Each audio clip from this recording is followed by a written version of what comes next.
George Garzone. George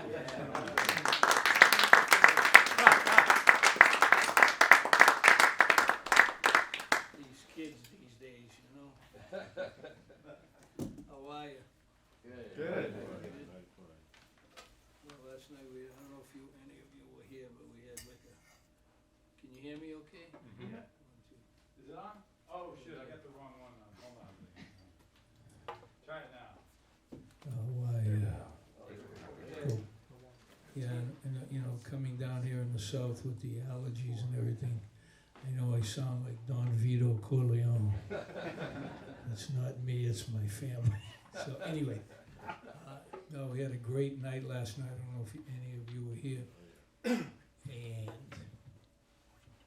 you know, most of the time when you go and you play with different people, you never know, you know, the level, how they're playing, you know, are they strong? Which, you know, I've been here before, and the other band was great, but these guys came in ready to kill, and it was caught me off guard, but it was cool, you know. So, just to give you a little history, and then, you know, I would love it if you asked me questions, because if you don't ask me questions, it creeps me out when people get quiet, you know. So please, you know, I can see like the age group is diverse, so, you know, if anything you want to talk about, it doesn't need to be saxophone. It can be, you know, why do you do this? Why should I do this? You know, like real generic questions that maybe sometimes don't even have anything to do with music, you know. So just a little history of me, because we have 3 hours, and I'm really not at a loss of words to talk for 3 hours. But I grew up in a musical family. They were all Italian saxophone players. My uncle Rocco, who was kind of like the godfather of the family, he kind of nurtured all of us.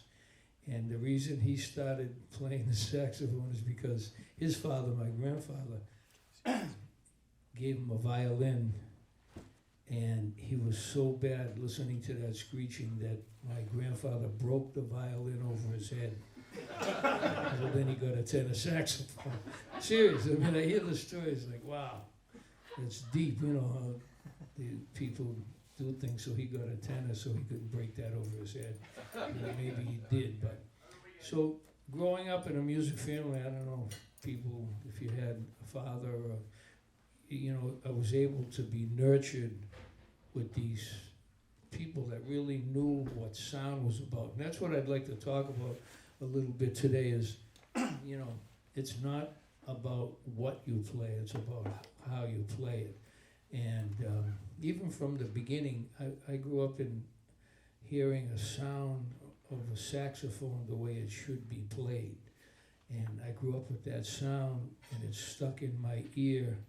And it wasn't until I heard and met at Berklee Joe Lovano that I, you know, heard someone that had a relatory sound, Italian family, growing up with his dad, Big T, blah, blah, blah. So I knew I was on the right track. So what I'm getting at is that when I'm teaching the students, along with everything else, like everything I do, the triadic, the scales, bebop, etc., the biggest thing that people cue in on, I think, is your sound. You know, because everyone at this point can improvise, you know, depending on what level it is, but everyone is pretty much an improviser. And, you know, there's enough books out that show you how to play. But no one really talks about how to develop a sound. And it's, you know, whether you're playing a saxophone, the trumpet, the bass, the drums, having a good sound is like a signature thing. People are going to remember you for your sound and pretty much not about what you're playing, especially if, you know, the improvisers are getting into extended techniques, extended harmonic situations. So when these kids come to school, the first thing I do is hone in on their sound to make sure their sound is strong, and 99% of the time, it's not. So that's the first thing I do. So I'm just trying to feed to you things I think you want to be thinking about when you go to play, because it's really important. Are you talking about having technical proficiency on your instrument, or are you talking about how to make a sound with the instrument that's unique to you? And is that what you should go for? Yeah, your sound. You know, it's not about a classical sound, a jazz sound. It's like your sound. You know, this is what. So you know, when you hear someone, like if you come tonight, you walk away and you'll remember my sound because that's what strikes you. As far as everything I'm playing, it's like you're not going to remember that because even I never know what's going to come out of the horn until I play it, and then when I walk away, I can't remember what I did. And that to me is what true improvisation is about. Because if you come up and you start reiterating lines that we've all heard, that's just repetition, you know. So your signature sound is you, you know. Like you're not going to sound like this guy. You're not going to sound like Joe. She's not going to sound. You know what I'm saying? There's a signature sound, and no two people sound exactly alike. I mean, you listen to Train and Sonny Rollins, you know who's who. You listen to Joe Henderson, you know, Dexter Gordon, you know who's who because they had signature sounds. The only time I ever heard a switch in the sound is if you're familiar with the record called Sonny Meets Hawk. Okay, it's the first jazz record my Uncle Frank gave me. He's like, all right, George, you're listening to these 3 records. Okay, Uncle Frank, don't kill me. So I listened to Sonny Meets Hawk, Benny Goodman, Swing Into Spring, and then Reflections from Stan Getz. You know that record? Look, you can download that. So the one that caught my ear the most was Reflections with Stan Getz. So I remember playing along with these tunes, and I didn't realize that I was kind of getting close to his sound because growing up in a sound family, this sound really attracted me. Later on, I got to meet Stan Getz, and he made me give him my horn, and when he played it, he wanted to swap horns with me. No, really. Are you familiar with, do you know the great repairman in Boston, Emilio? Yeah. Okay, so I met him when I was like 10 years old, and he made me play for Stan Getz, and Stan said, oh, can I try your horn? I said, yeah, okay. He played, he's like, I'll tell you what, kid. I was only about 16. He said, I'll swap you my gold-plated horn for your horn. And everybody in the place was looking at me. And, you know, I was only about 16. And I said, Stan, I can't do it. He goes, why? Because my mother bought me this horn and she'll kill me. And he really got mad. So he was pissed. So. But anyway, make a long story short, come to find later that I think he heard in the sound something that he wanted, even with this gold-plated horn. And after he died, they donated the horn to Berklee, so I did a concert for his family. And when I played the horn, I realized why he wanted my horn. So anyway, Stan, don't get mad. What was your horn that your mom bought you? A Mark 6, 142. All right. And my Uncle Rocco picked all horns out for the whole family.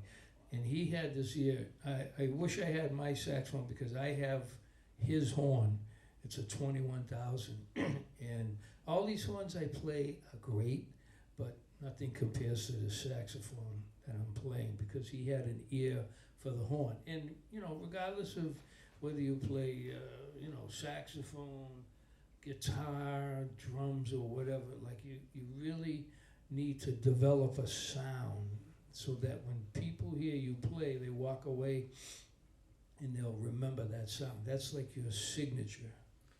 So I know I've had teachers in the past, I guess this is a saxophone specific question, when thinking about or talking about developing a sound on the horn, you know, there's overtones, there's long tones, there's matching exercises. What are some of the things that you encourage your students to do when you think about developing a sound? And it might be none of the above. Just keep that thing in your face and blow. All right. Okay, I mean, we can get into the techno of, I'll talk about, are we all saxophone players? How many non-saxophone players? This way. Okay. Well, again, it's all pertinent to everyone. You want to keep that instrument on your body every day, at least for a minimum of 30 minutes. Okay, I was never a long-term saxophone player because I have a short attention span and I kind of run away and want to start doing other things. But for me, it's really important that you practice every day.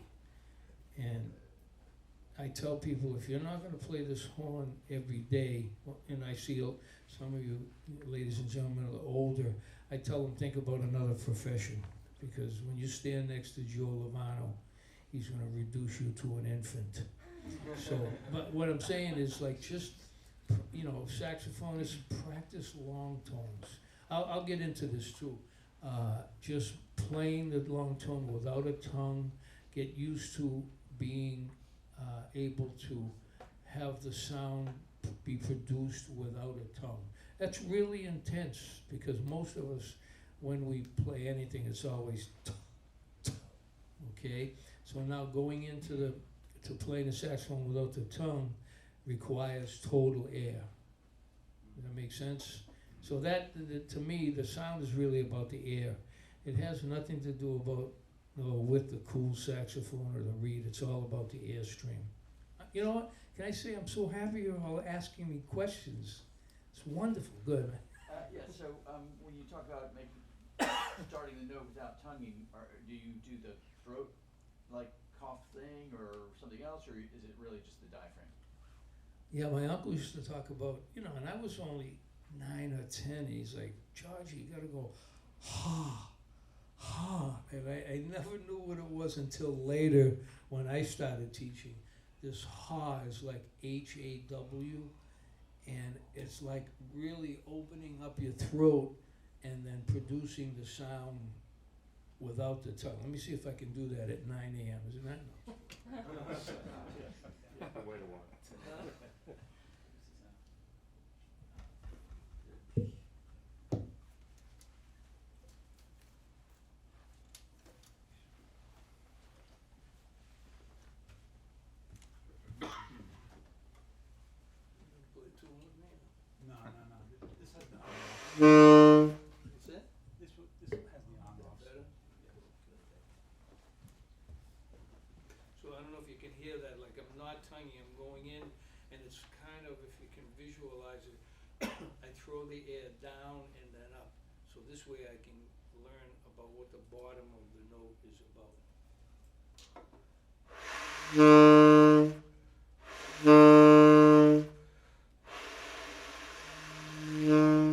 See, that's what I'm kind of going in and scooping it versus I can't do it.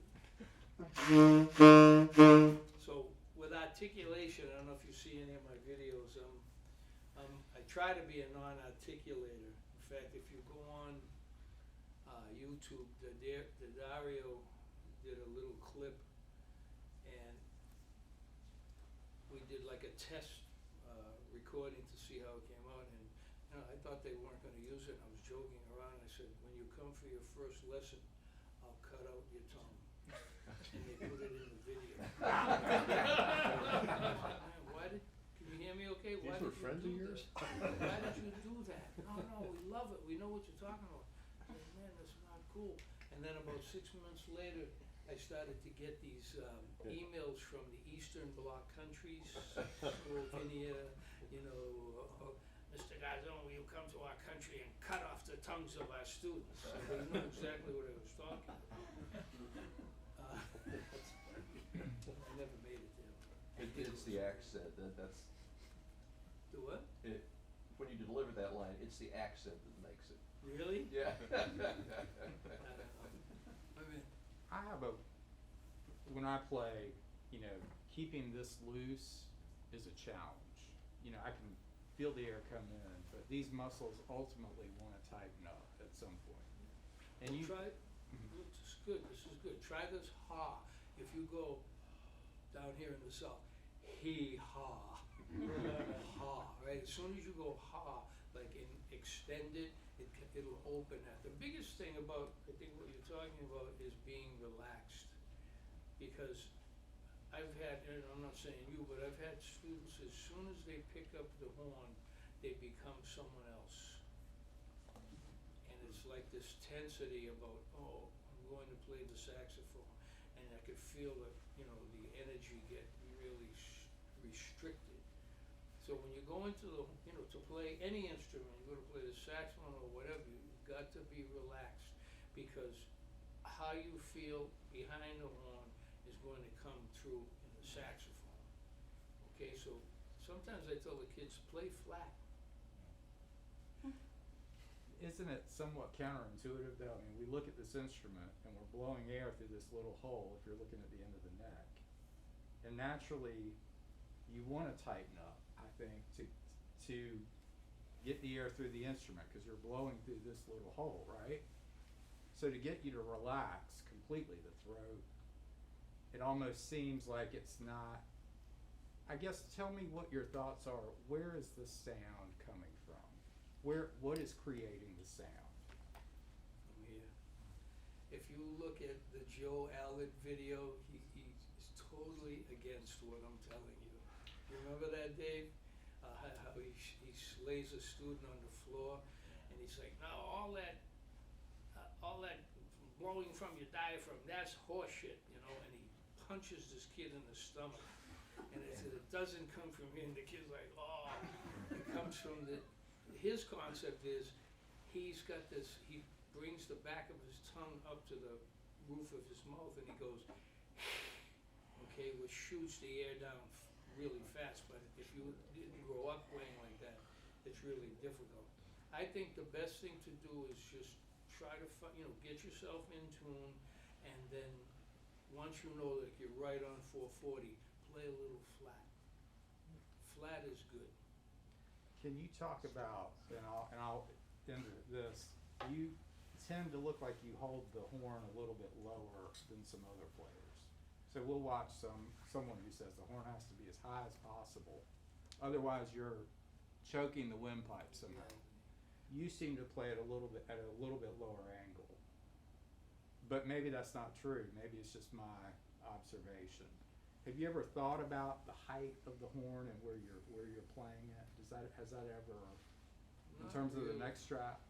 Well, coming from underneath, if you look at any of the pictures of Train, I don't think you have any here, when he's playing, it's not like he's bent down, but he's trying to circulate that air so it goes down. So when you're playing, you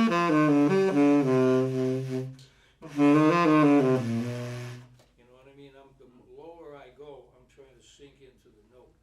But if you look at David Sanborn, you watch David Sanborn play, he's up like this. It's because of the shape of his embouchure and what he's going after. So there's no set way to do it. It depends on the style you're playing, I think. It depends on tenor versus the alto. Tenor is a deeper, it's a deeper instrument, so you've got to really dive down into that sound. And every individual is different, like the lip size, some people have a thin lip, some people have a fatter lip. All of this is pertinent to, your physical makeup. So it's what you're doing is you're figuring out how to play the saxophone according to your physique. Okay? I mean, it's not really a technical thing, but it's something that you go home and you figure out how to do according to your makeup.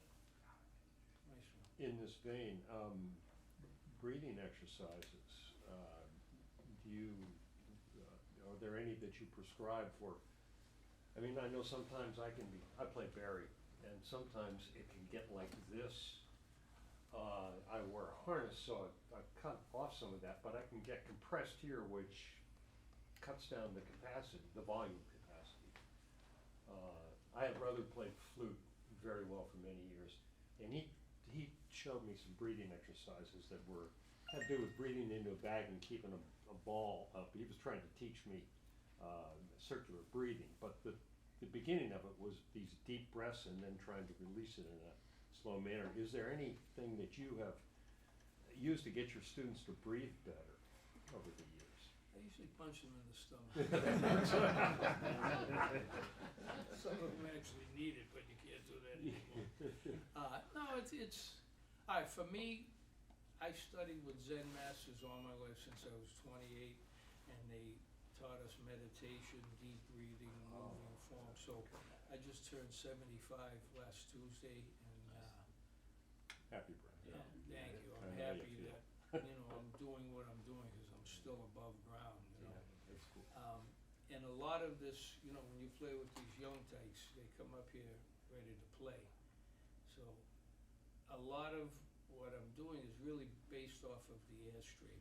So when you take it, like because I do these exercises, I walk 4 miles, and it really, I just went for a physical the other day, and the doctor says I'm the healthiest person that comes through the office, because he knows, when he takes the, he checks your airstream, and he can tell, oh, those are saxophone lungs, you can see that versus people that aren't doing that. And, the intake is about how much you can intake based off of how you breathe. I mean, if you exercise is really important. I mean, I'm not saying go out and do like, over the top, but just do something, go for a walk, and just to keep the airstream moving. When you take a breath of air in, like the amount of air you should take in should be a good supply, because what's going to come out will be about 3/4 of that airstream before you need to re-breathe. But I don't know, everything is based off the individual person, I mean, I started training with these masters when I was 28, and within the first 2 or 3 months, people were saying to me, they were asking me about my playing. I said, man, what's happening? Something's happening to your playing. And I didn't really know, because I wasn't correlating studying with the Zen master and this, and then all of a sudden I realized that he was opening my mind, and allowing me to understand what the mind, how the expansion of the mind, what I mean, how you can close your eyes and just see the whole circumference of what you want to play. I mean, it's cuckoo, but it works, It ain't cuckoo. Huh? It ain't cuckoo. I know about meditation, and it ain't cuckoo. I hadn't thought about it in quite a while, and certainly not directly in relation to this. Well, just to get into it, Agreed. we got plenty of time. His idea, the name of it was Shim Gum Do, and it was called Mind, Sword, Path. So the mind is the first thing. So through the meditation and sitting with this master and just being in one position, and he used to use this phrase, cut thinking, which means don't think at all.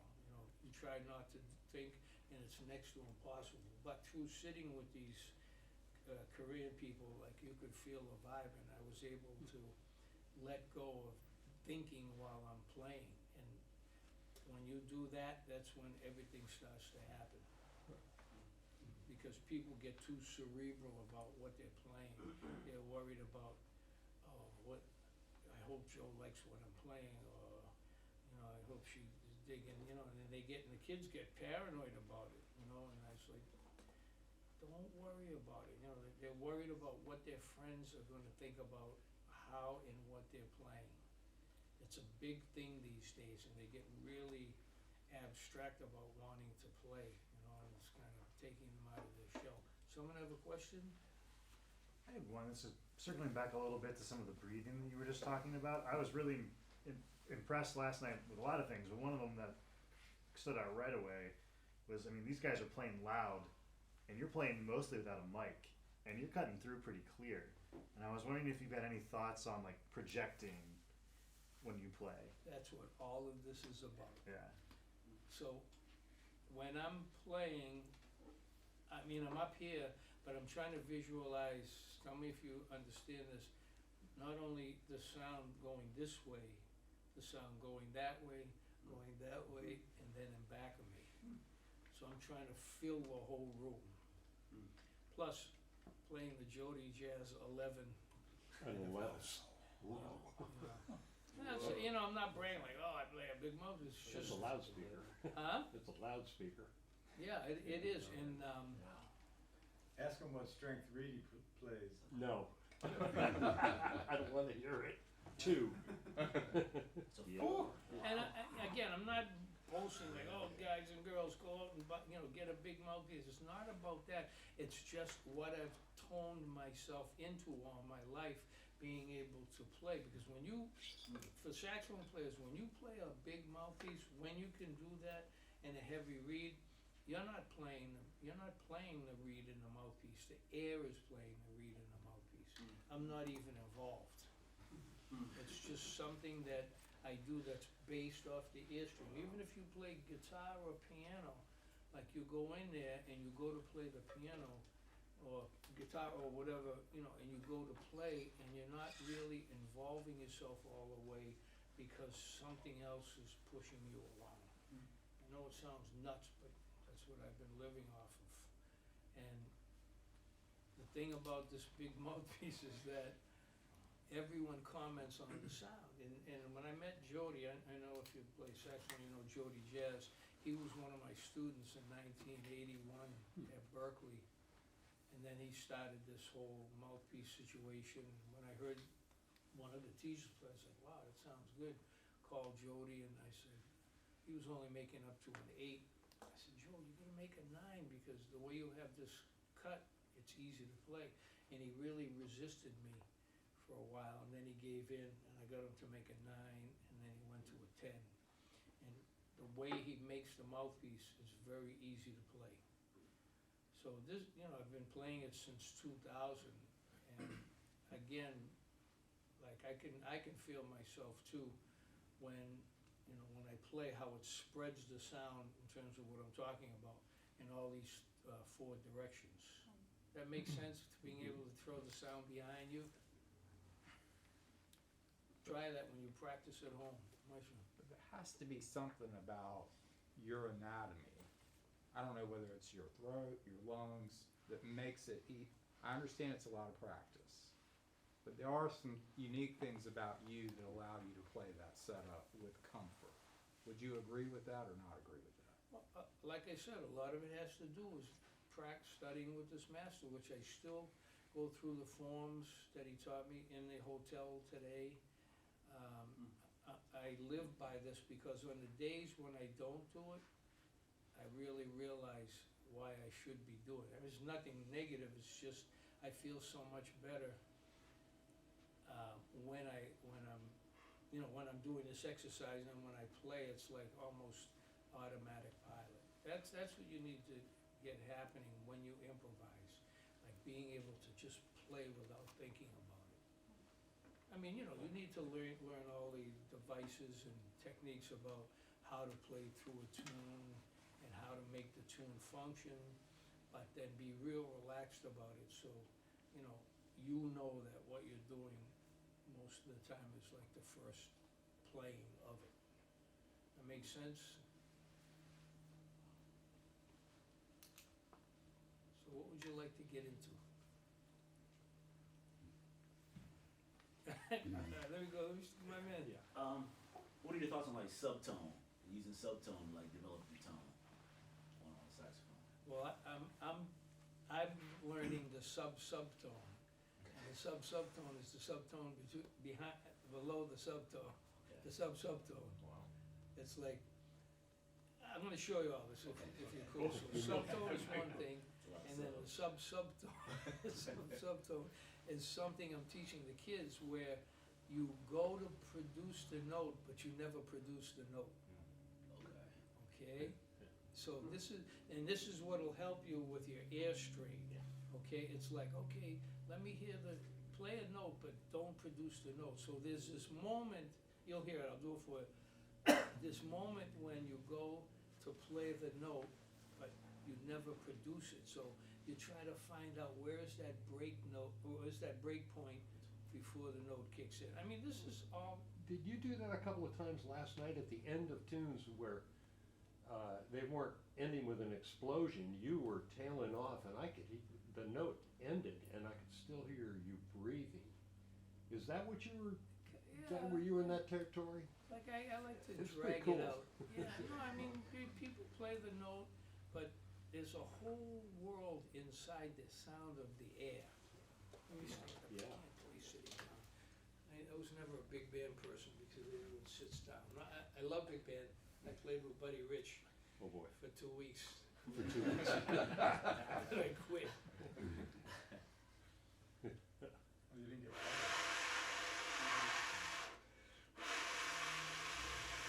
You hear where the note's almost going to come in?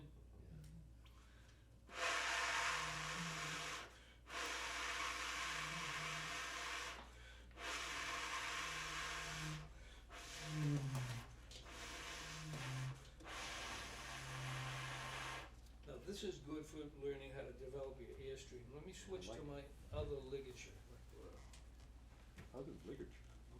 Alright, so this is, when, you travel to different parts of the country, different parts of the world, the humidity, the air is always different, so with the heavier reeds, sometimes the metal ligature will work, but then, there's this wooden ligature that's made of grenadilla wood, which is called, they call it the coco bolo, and it's clarinet wood, and it's just wood, and it can take a heavy reed and soften it down. It comes from a clarinet tree, right? Yeah. It's like everyone, it's always different. Come on, where are you? I go to Bulgaria, that's one thing. I go to Italia, it's like 115 degrees, and these number 4 reeds are like mush, because the humidity is so intense. So you always need to be ready to change and shift to whatever's happening. But when I put this on, it'll be much easier to play the low notes. So do you understand what I'm talking about? This air, like the subtone, and when you practice that, not producing the sound, then when you go to play the note has much more. It's full. Yeah, It's it's got wider, and that's something, that you're actually, it's like a double situation where you're working on your earstream and you're working on understanding what the note is about. I call it the non-sound, I mean, when you hit this age, you've been practicing all your life, you gotta think about something to keep your amusement. No, you do, it's like, okay, what am I doing now? And I'm really still doing a lot of the things that I did years ago,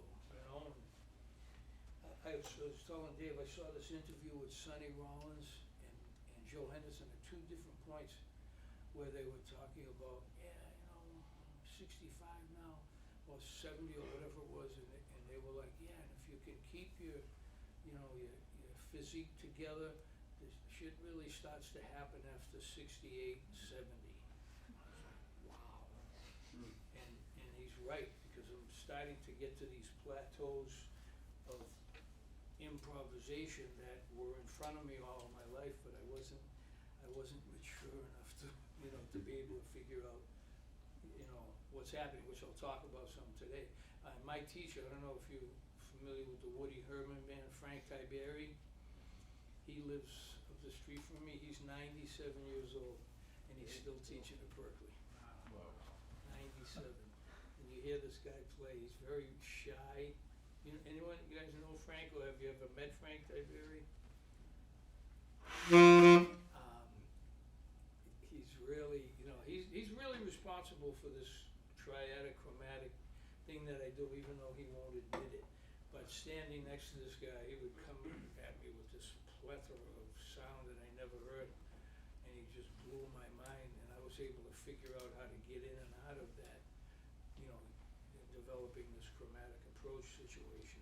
But again, if you keep your health together, which is why, I'm still doing all of this, I think things really happen, 'cause, I listen to this guy, I mean, I'm 20 years younger than he is, and when my wife and I, we go in, and we sneak in his house and he's practicing, and Liana goes, "Frank, you sound great," and he goes, "I know." Italian all the way, you know?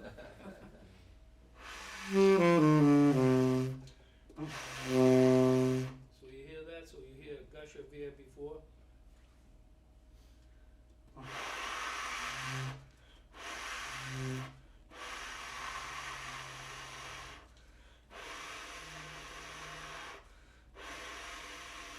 So you play with it, you know. Again, if it sounds, you know, that's cool. So you try to figure out how to get behind that sound before it's produced, okay?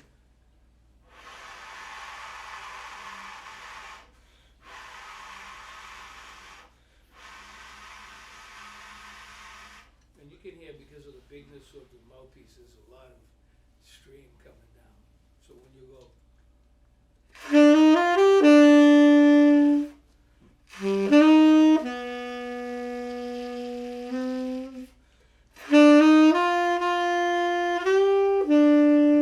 you know where every note is, you know.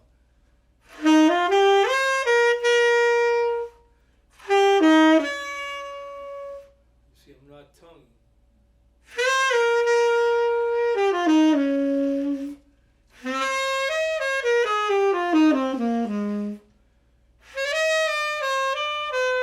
And that's challenging to do that. I mean, you're really out there naked instead of.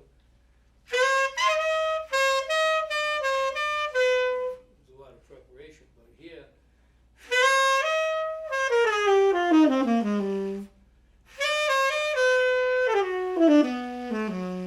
And then when you're going for these kind of quasi-train ideas that he plays, where he's, you know, playing a multitude of pentatonic.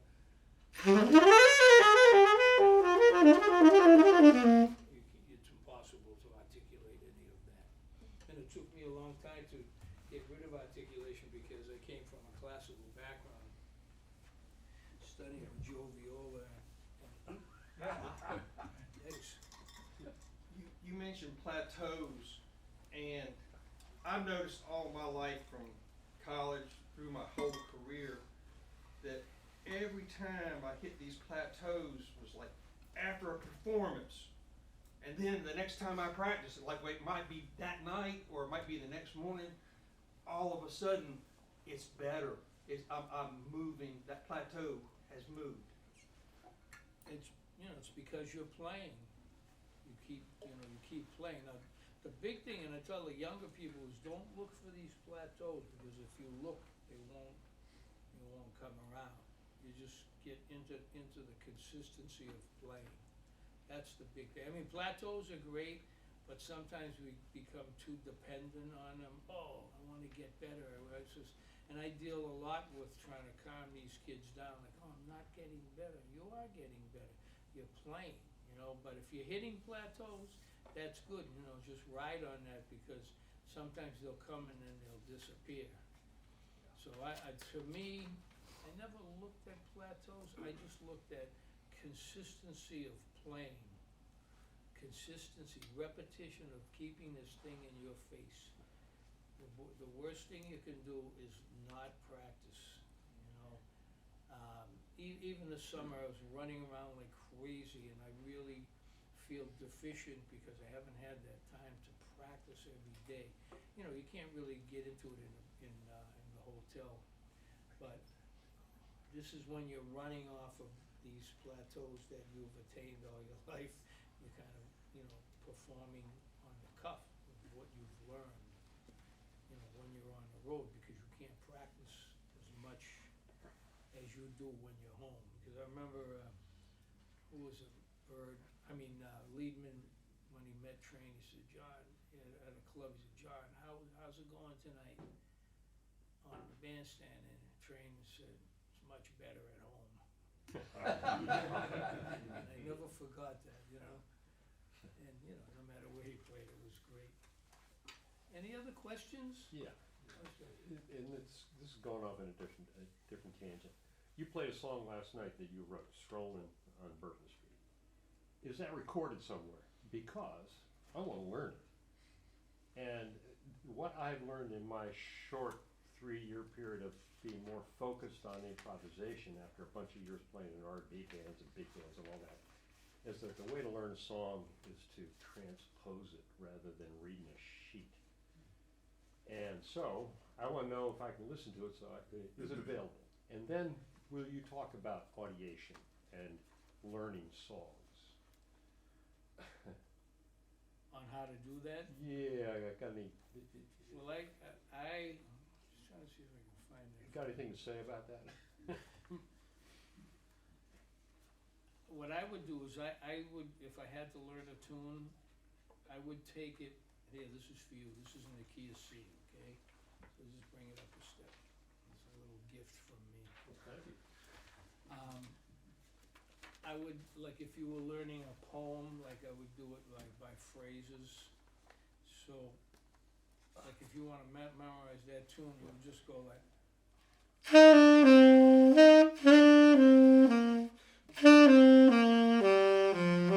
And then do that about 20 times. Right.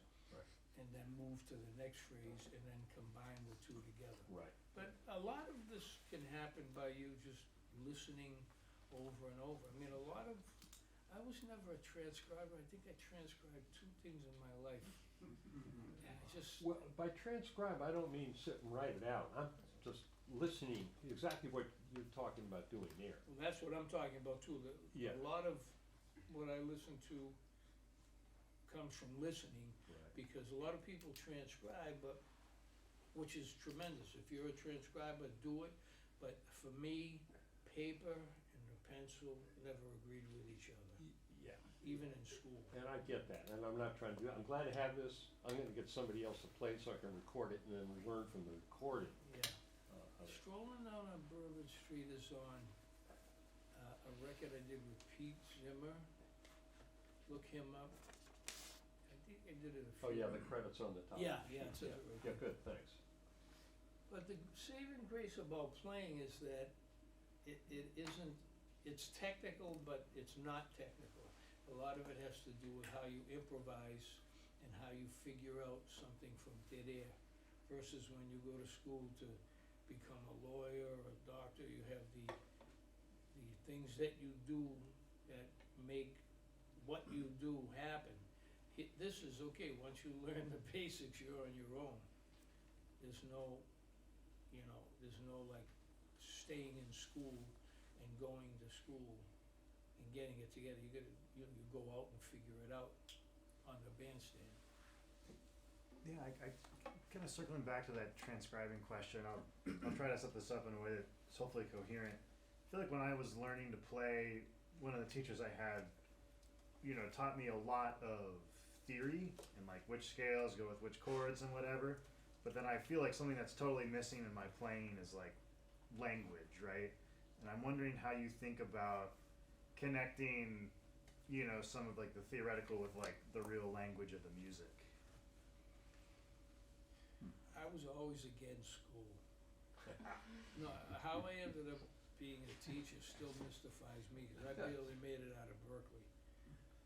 I just wasn't a book person, it's like, but the problem today is there's too much school, and with what we do, you need to be able to diversify from the book, and it's like a yin yang, like these kids they wanna be famous yesterday, so they'll learn some licks and then play this generic thing and then that's it.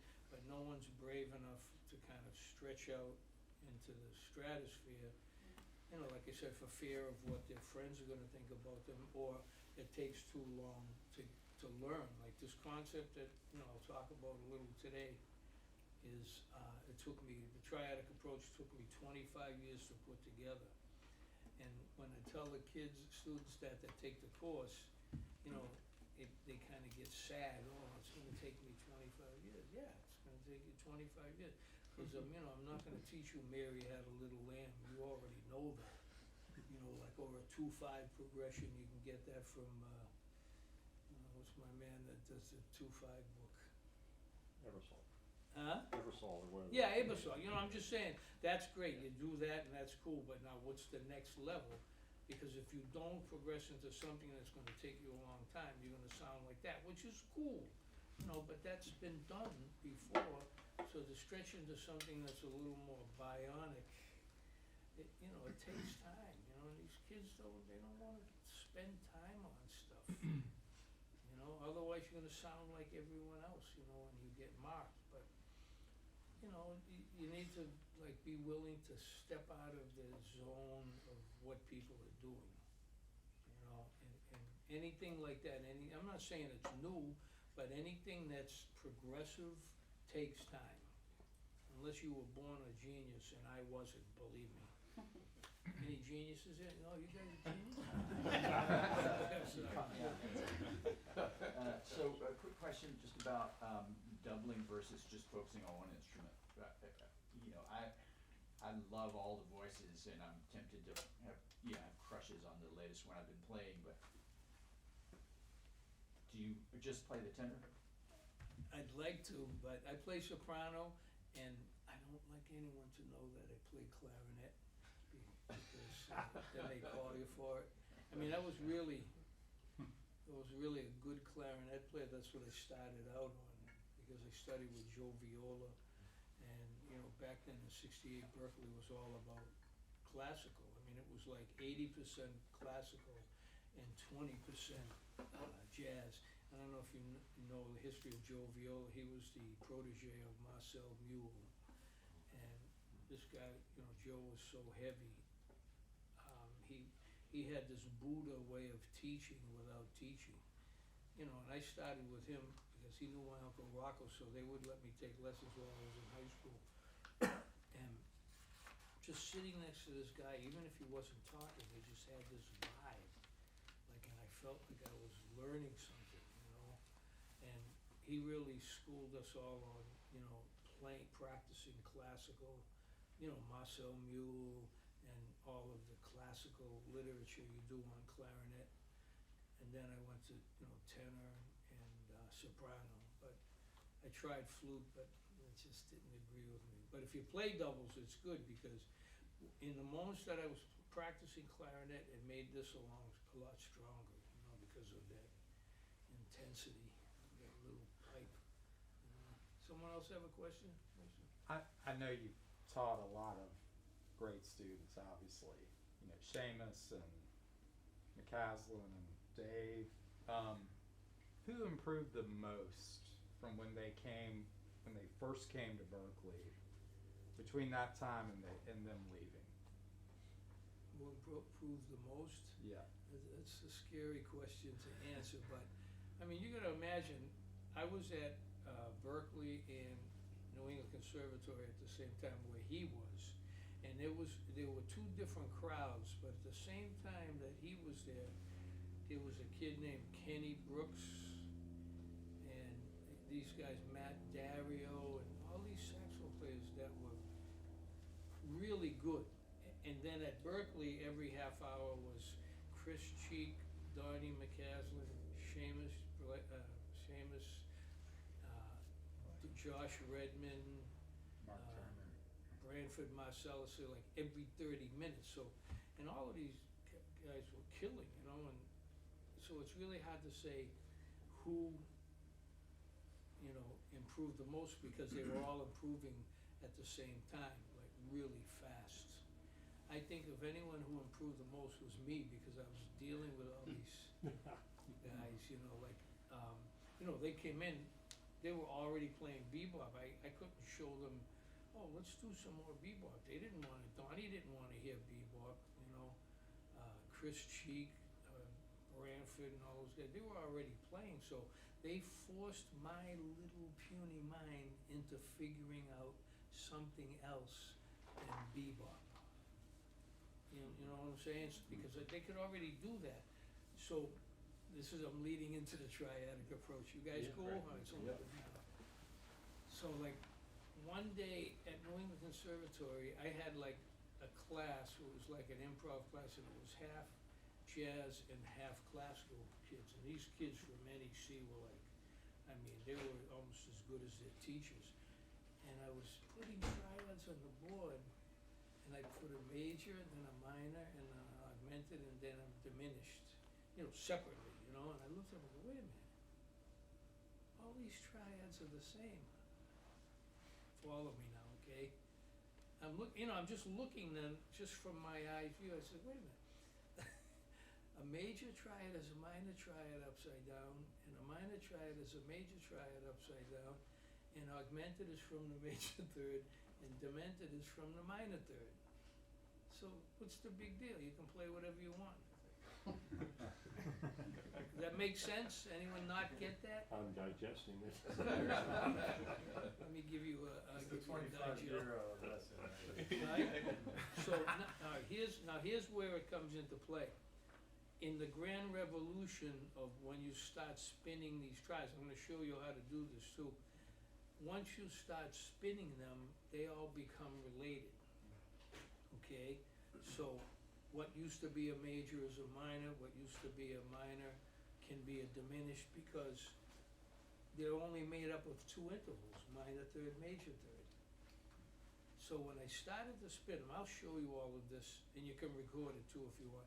When I started to spin them around, I said, wow, you can play whatever you want over changes. How'd that go over? Huh? But you know who understood it the most? Were the classical kids.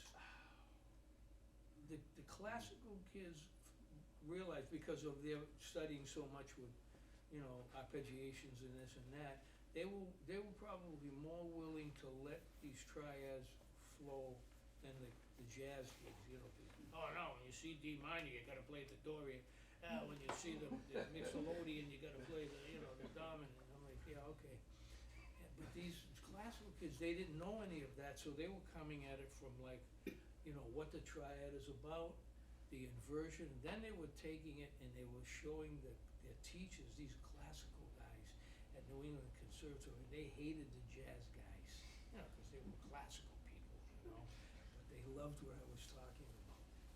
And they understood it because of the reference of all four triads just being two intervals. Everyone onto this? Anything? Inversions. When I think of an explain to me what an inversion is. Just clarify this. All right, let's just talk root position. If you have 1, 3, 5, Right. like let's say a C triad, you have C, E, G. Okay, so you have major third going to minor third. All right, let me play that on the piano.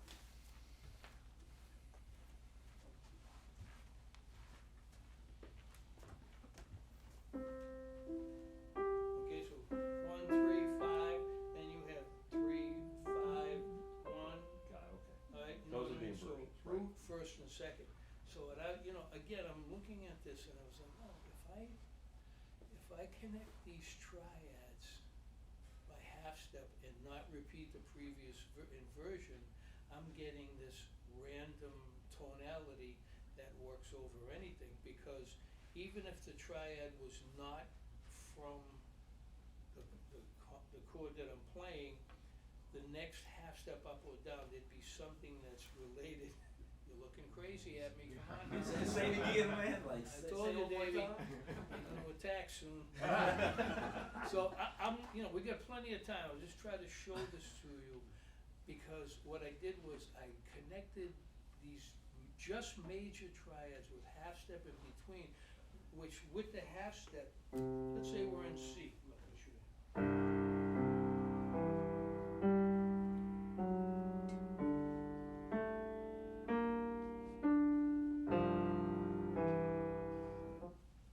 See that?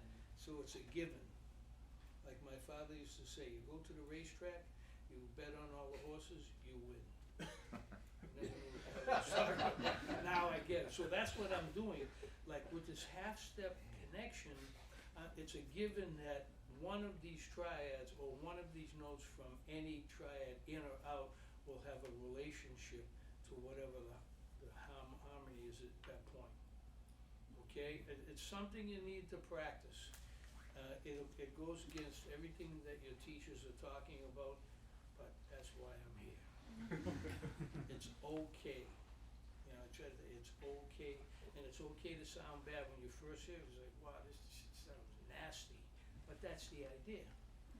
You know, not to be nasty, but, you know, have a sound that's outside of the harmonic continuity, and we're still dealing with the tradition of the sound. It's just I'm slowly taking you outside of the key area in a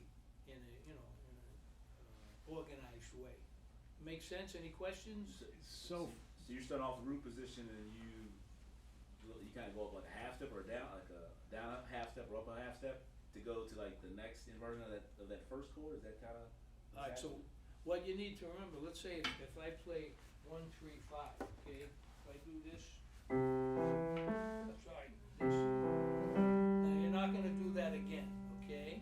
So that's root position. So now, and if you do that, see how patternistic that sounds? It's 1, 3, 5, down a half step, 1, 3, 5. So now you're gonna go 1, 3, 5, 3, 1, 5.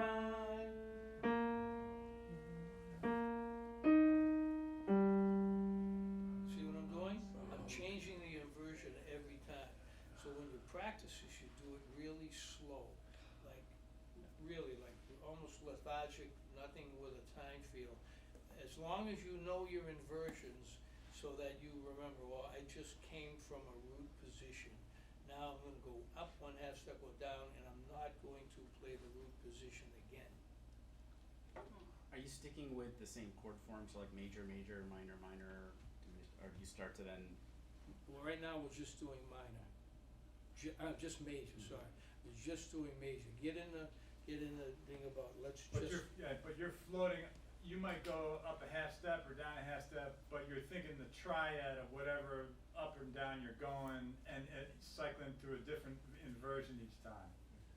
Whatever.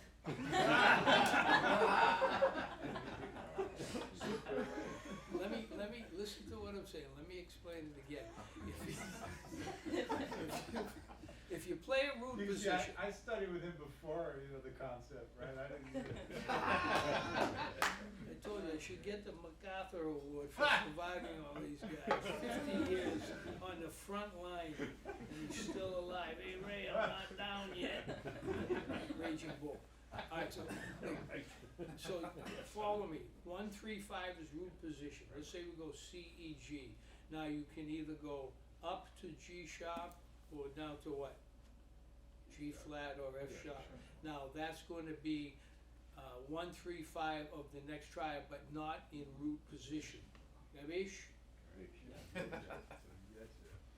And you do it from the last note of the first triad. Relative to the G, not the C. No, exactly. I mean, I'm starting on the root just to give you coherency, but let's say I don't start on the root.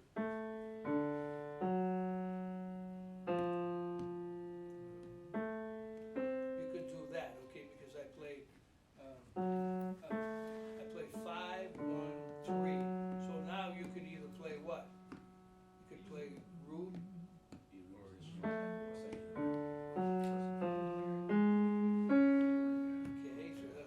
Second inversion, and the thing is though, as you go with these more and more, they start not to sound with what they usually sound with, because you're starting to dilute the sound and overplay it. So that's the whole idea. When you move all of this against this.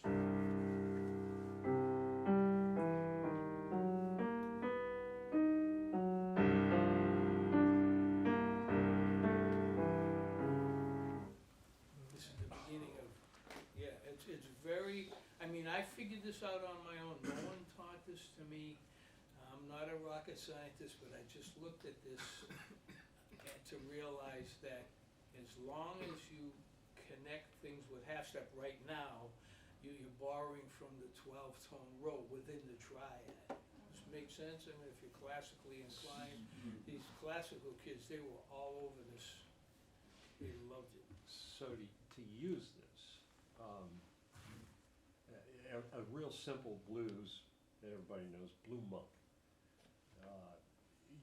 You would use this over the changes, and basically you're going from the 1 to the 4. When you go to the 4, you would then be doing this half step. I'm not quite sure how to make this apply. I like this idea a lot. Don't, you know what to do? Start off by, don't think about any tunes. Okay. Just think about what I'm talking about, these major triads with half step in between. Don't try to apply it because you're gonna lose your mind right away. Okay. Like, just go, like, let's do major, I'm gonna show you minor in a second. So you got these major triads, the 3 positions, root first to second. You go to minor, it's the same thing, but when you drop that major third to a half step, it changes the whole tonality. And when you hear that, like when you're playing minor against minorism, it really throws the direction of the sound down. A lot of this I got from Train, and listening to him when he would play some of these prayer and meditation things, it was really throwing my ear off because McCoy, you know, him playing the fundamental, I couldn't hear this until I stopped listening to the piano. And I started concentrating on what Train was playing. Let me play a little bit. We'll jump into the minor.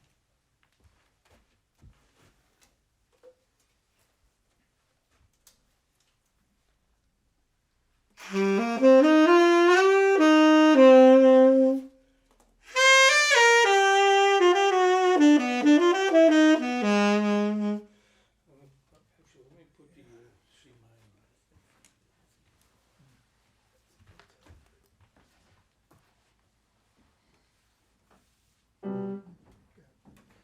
Okay, hello.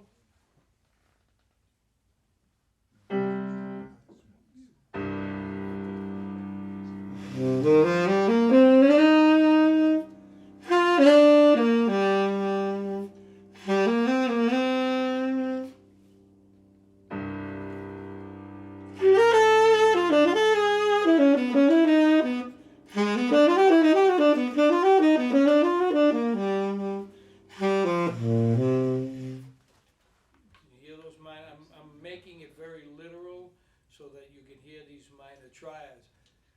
You know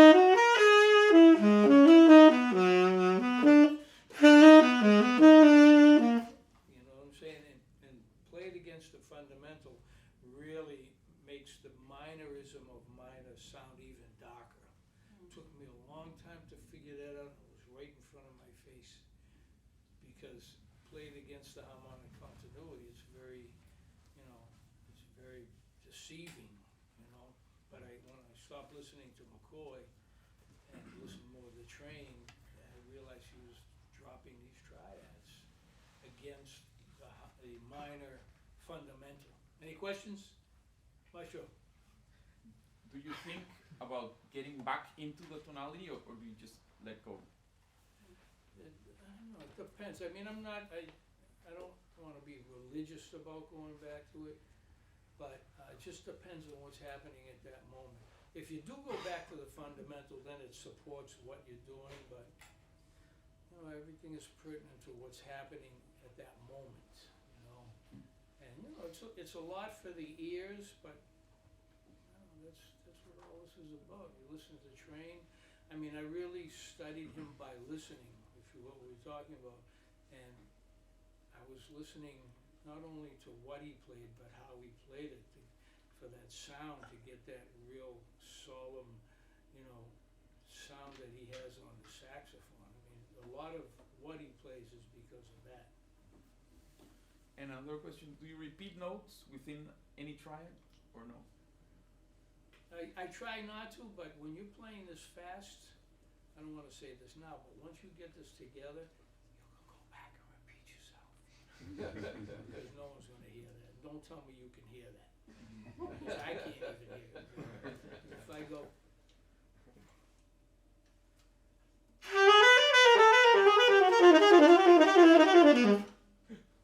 Right?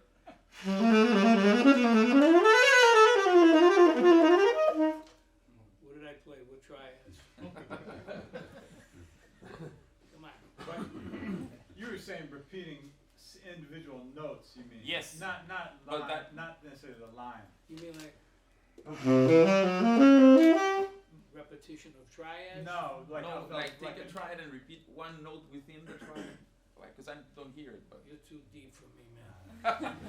I don't know, I can't, if you start like this and you're putting it under a microscope, which I did already by Alright. just playing the triad and not review, but I don't think you need to worry about that. Don't worry about that, because when you start practicing this, record it, do it slow, and you'll see what your repetitions are. You know, again, this is like on a freeze frame when I'm teaching it to you. You know, I'm slowing it down and you're seeing, oh, can I repeat this note? It's not necessary. That's why I don't want you to think like that. I want you to think about the openness of the whole sound, you know?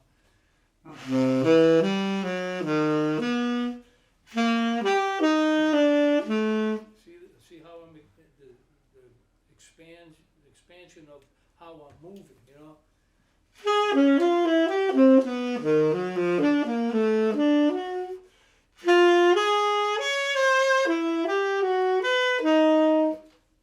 It's very classical, you know? It is very 12 tone, yeah, like that approach.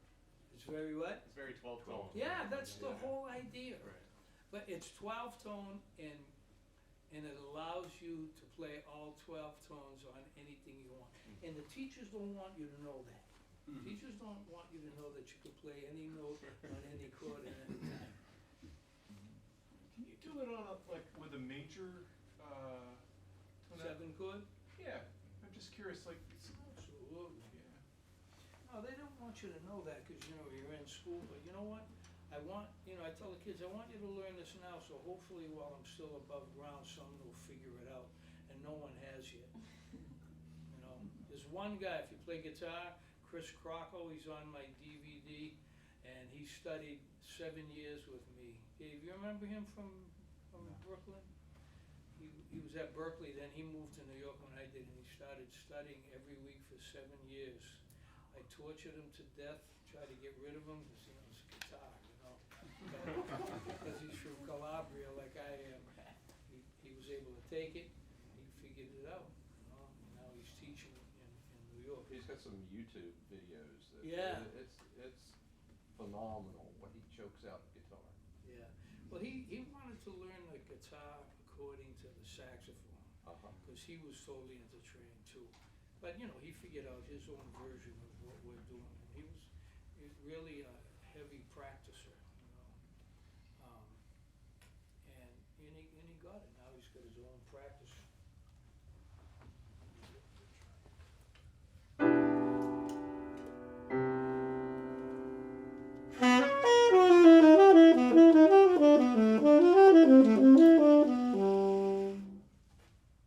Okay, so you can see I'm just arpeggiating, you know.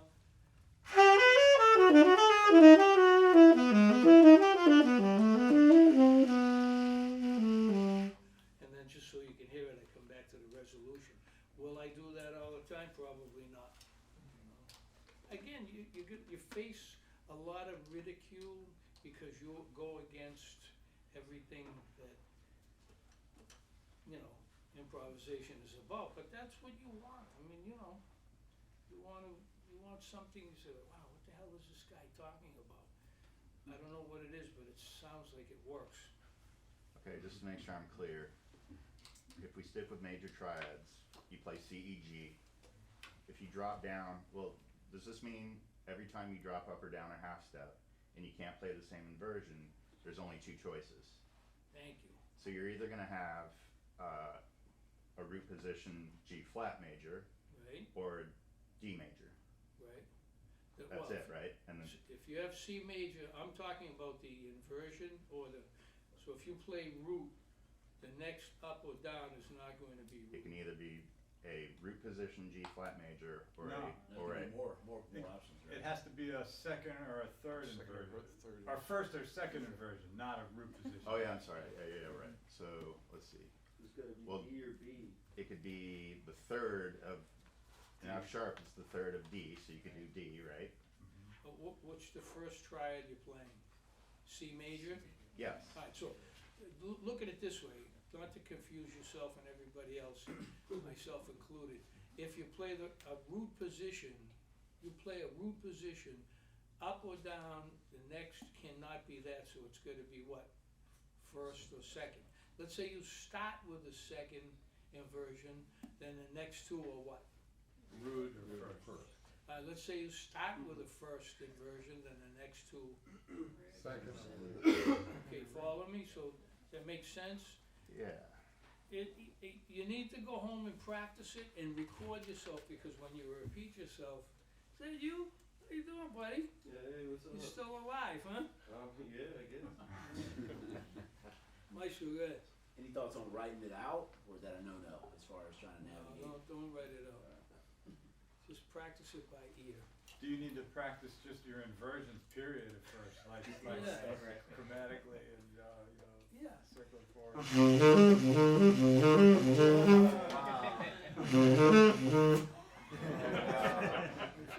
No pun intended.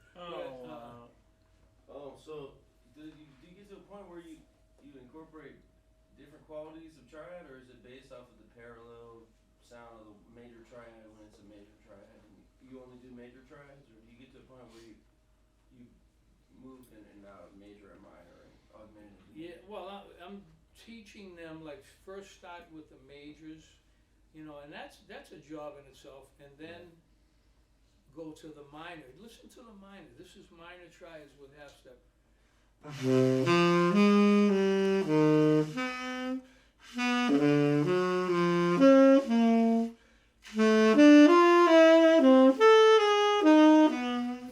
Very, very classical, very romantic. You might even fall in love. If you're already in love with this, doesn't matter, but you know what I'm saying? So you go major, get that down, then go to minor, get that down. When you go to augmented and diminished, you're gonna find, because, both triads are symmetrical, you don't have as many options. Like with the augmented, it's all major third, so you only have what? Major third, what else? Minor sixth, you know what I'm saying? Like if you look at the inversion.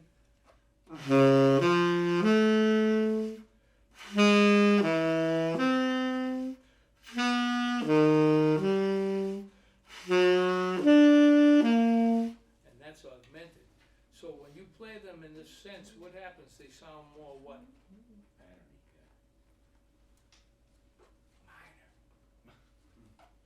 You hear it? Instead of, like you hear everyone when they're learning augmented.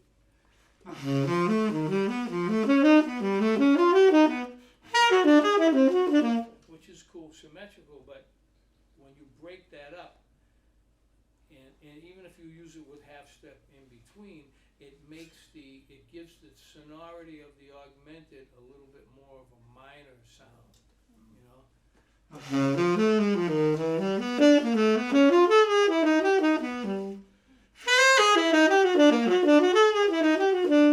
Right, rather than, and it gets you away from the, symmetrical repetition of doing that. I love this crowd. Can you come with me like to every clinic? So when do you get to the point that you actually try to drop it on the tune, or drop it, or you just kind of flirt with it for a while until you feel comfortable with it? Like, You mean when to? Kind of going back to the application part we was kind of talking about earlier. But when to? Yeah, when to, where to, if it's major, you just dropping that over major 7, or maybe that has different application. But where would you kind of start, I guess, is what I'm trying to ask. The when to is like at any moment, It's like a yin yang. You're never gonna get a straight answer out of me. It's like you're saying to me, oh, when should I put this in? I said, man, do it whenever you want. You want to start outside? If I go,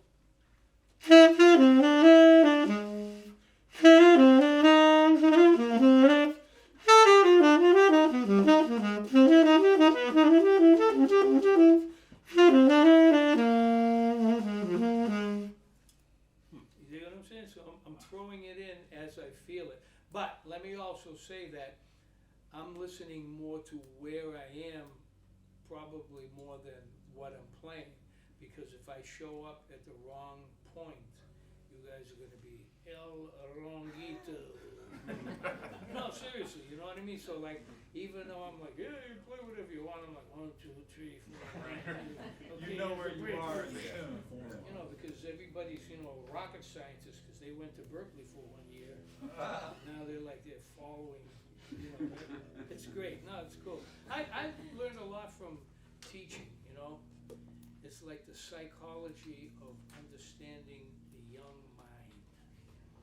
You know, how they think, how they feel. They walk around like, what, Dave? Man, I'm just curious, like, since you were in Berklee in '68, like, did you ever encounter people that, I heard that Coltrane never gave lessons, but like he would invite cats up to like shed with him or something, or I think I read that in a book, like you could like, you know, people would go listen to him practice maybe or hang. But did you know people that ever, or like heard him?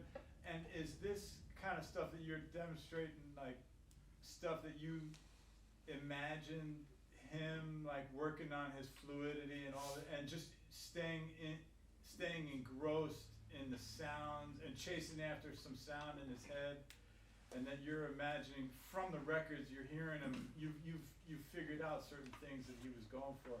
I'm making a connection of him like in his practice room, just like, you know, doing the shit.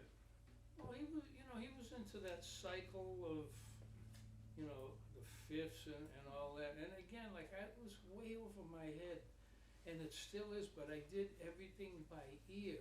Yeah. You know, and listening to him so much and trying to figure out, you know, how can he play flat 9 on 1 minor and sit on that baby? Mm-hmm. Well, I figured it out. You wanna hear it? Yeah. Did I answer your question? You gotta understand, back in '68, there weren't as many books as there are now. Yeah. You know what I mean? So we were going on the Lenny Niehaus, we were going off of the 2.5, who would you say it was? Huh? Yeah, Jamie Abersol. You know, that's what the norm was from that. And I actually, believe it or not, they were talking about the Slonimsky book. Yeah. That's what Train studied on. And when I was at school, I wasn't smart enough. I was like, what the hell is he talking about? He's taking one arpeggiation, and then he would vary the next arpeggiation by the same arpeggiation by 1 note. Like it would change the whole sound. And I wasn't smart enough to understand that till years later when I bought the book. And I was on the plane flying somewhere, and I looked at the preface, and he was talking about major triads with half step in between. You hip to this? And I was like, oops. No, and I really didn't get that from that, but maybe from studying that book, somewhere it seeped in, you know? But a lot of this, you know, again, a lot of this is just by listening and trusting the fact that what you're playing will eventually iron itself out and make itself happen. You know, you gotta trust, you know, what you're playing. See, I was just telling Dave, I'm still playing with my band, the Fringe, and they've been together for 50 years too. And I had this luxury of every week, once a week, to get up there with bass and drums and play whatever I want in a free setting. And that's literally how I learned to figure all of this stuff into whether I was playing tunes or playing out, combining the two, and just letting it happen and never caring about, you know, what this person thought about my playing, you know what I mean? But they must have liked it because all these kids would come every week to hear it, so we never thought about, you know, oh, are they gonna dig it? Because it, you know, it was just music. So why is it critical to not repeat the shape? Say again? Why is it critical to not repeat the shape of the triad? Because then you'll sound symmetrical. You know what I mean? It's like it's too repetitive. You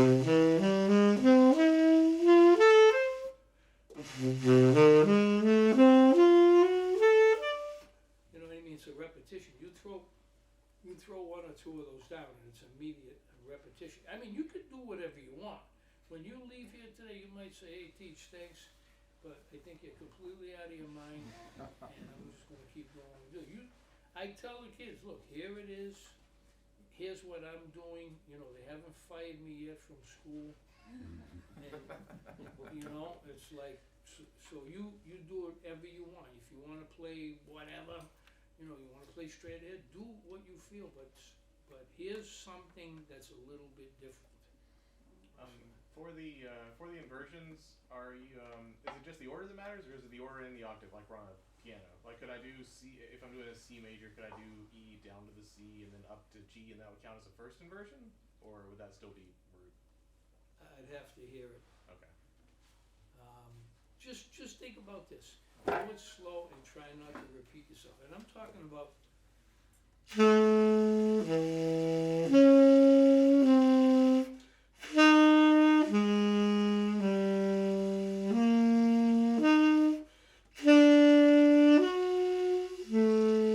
just like that. Just get used to that non-repetitive sound.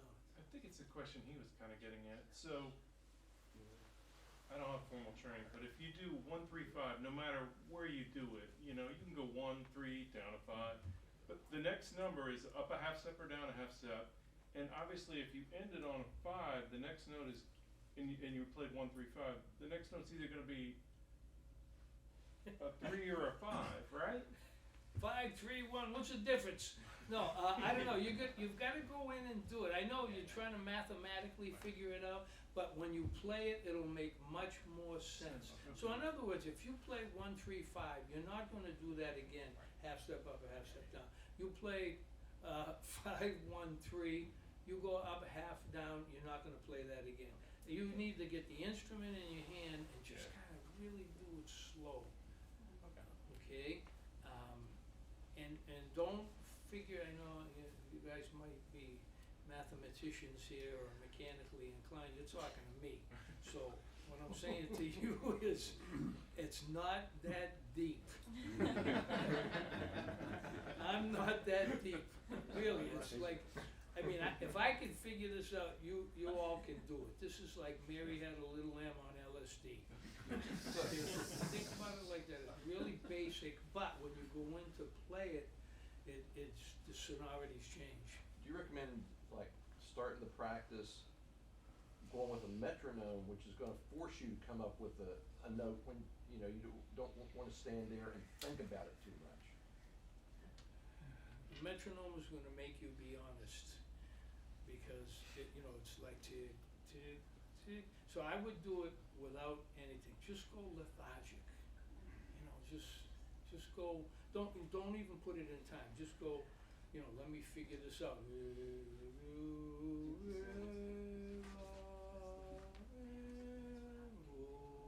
Give yourself time to get used to these random inversions according to what you did previous. Okay? Okay. Take your time, because this stuff is, you know, when you play it fast, it changes everything. So, are you trying to stay like maybe in a certain part of the horn, or you maybe from that first chord to the next chord, are you dropping that note maybe down or playing it up higher? Are you moving it around as well, or? Depends on where you came from. Like it's like when you improvise. If you find, oh, I favor the right hand, get away from this. Start on the left. Favor the left. Start on the right. Start in the middle. You know, everyone has their favoritism on how they play. It's just like the tenor. How many tenor players? No, it doesn't matter. Alto. Like I love hanging around A.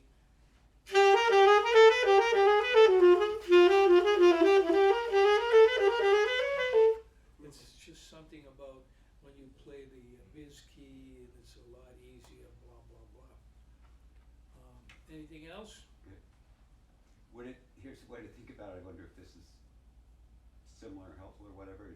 So if you think about it as you start with C major, root, third, fifth, then the next thing you want to do is not just go 2 intervals up. You want to go down and up, and then the next time you want to go up and then down.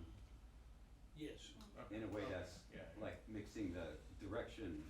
That's what you're looking for. Sort of makes the inversions happen. It'll be different all the time. If you start in normalcy like 1, 3, 5, then evidently the next triad will be an inversion. If you start in an inversion the likelihood of you playing root position is there. But again, when you go home, just go through it and do it slowly, okay? On the flip side, we're about to release the book about this. It's on Apple Books now, but the missus did an extended version of what I'm talking about, and it's really in detail, and it's really, you know, goes into the nooks and crannies of what I'm talking about, and you know, how to do it. And I actually previewed the first book, you know, and I'm looking at it as a person seeing it for the first time, and it's really watered down, you know, just so you understand what's happening. It's very, you know, basic. And then as you get into it, evidently it gets a little more crazy. But it's really not that nuts, because you're only talking about major triads. The biggest thing you're trying to do is to get used to hearing this alternate sound over the chords. This alternate sound of the triads. Okay? You're calming down. It's not calming down. Go ahead. Okay, so I feel like people probably bring this up a lot, so I'm sorry, but so you and Jerry Bergonzi obviously both have kind of slightly different methods to achieve like a similar effect, and I'm just curious, have you tried his pentatonics, or like, I'm sure you've talked to him about it, and you've probably had students who were with both of you. And I want to try his pentatonics. He wants to try my chromatic. No, it's how people play. Like, he's got that whole school, and it's unbelievable. Like, but he doesn't play like that. When you hear him, he doesn't do any of that. That's what I love about him. But it's a way of improvising that he figured out. And it's almost the same thing, but only being a little more pentatonic over the chords, and, you know, being able to have a non-harmonic sound through pentatonics. It's really good. Do you like the idea of like trying to learn this over like a drone tone? Say again? Do you like the idea of trying to learn this over like a drone tone, like you were holding that, you know, the C minor earlier with the sustained pedal, just like keeping that in your ear while you do it? That's what you'll do eventually, but don't do it at the beginning, because the moment let's say if you play like a C, G pedal, the moment you go C, E, G, and you move to F sharp, it's gonna throw your ear off. Don't do any of that. Just start just with the triads by themselves. Why don't we take a little break, and then I'm gonna talk about the chromo, and then that's gonna really throw you off. Okay, cool? Just think about some Get questions. my life jacket. Huh? I'm gonna get my life jacket and then come back. I got mine on right now. All right, gang, I'll see you in like 10 minutes. Yeah. George, if I take a picture of that drawing on the road.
Been playing 2 years.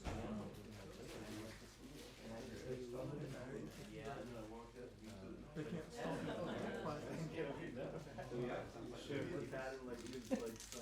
I'll keep going.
exhausting journey. It is fun. But I think during that,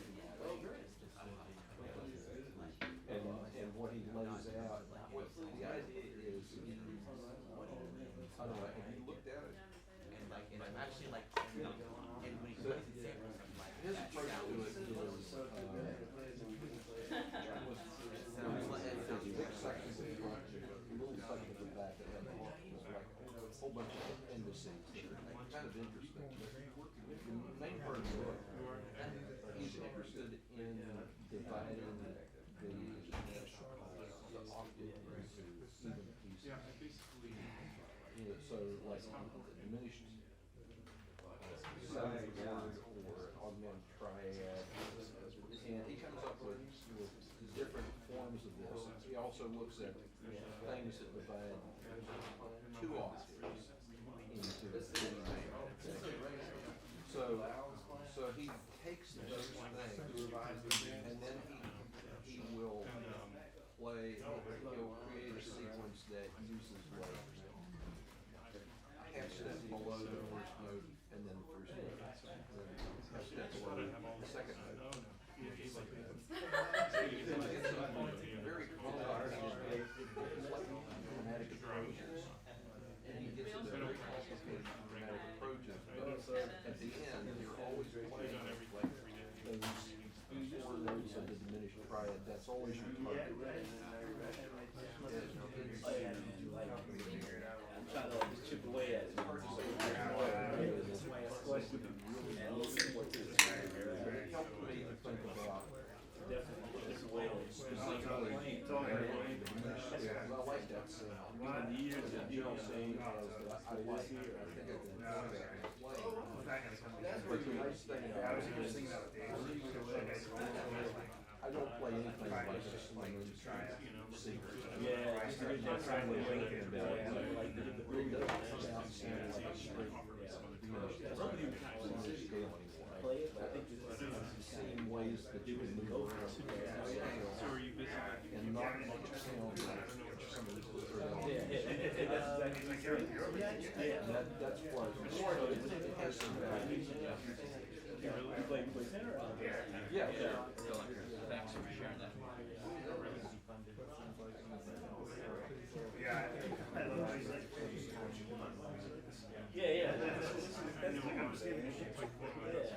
You know, like when he started, like playing, you say that's jazz, play this way.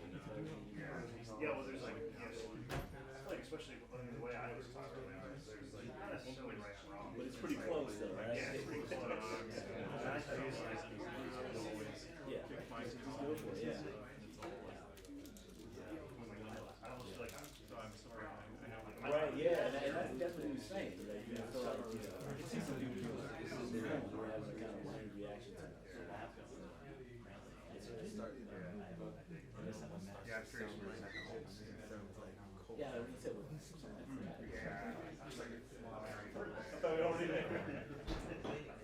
Like once you speed it up, that's when you start. Really?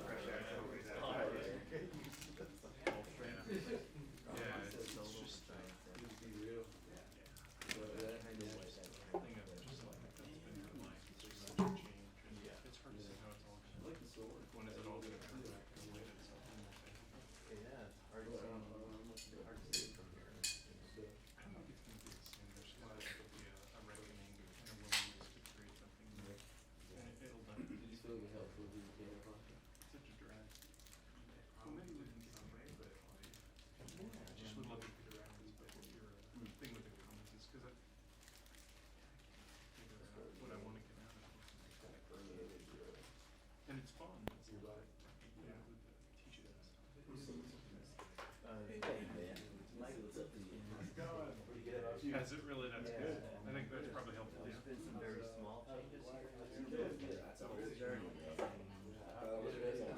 Right. This one good like this. Yeah. Start to sway. She's 10. Moving that quick. I try to play some stuff every night. Sneak in, man. Cold or something, you know. Yeah. It's gonna be good.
No, we borrowed this from a startup.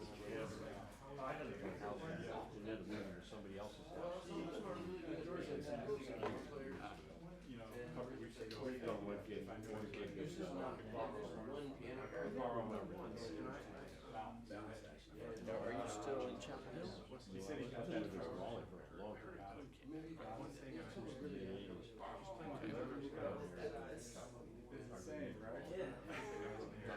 But he killed it last night too, right? Yeah, yeah. I didn't know what he was doing. He said, yeah, I mean, he just has such a like. So,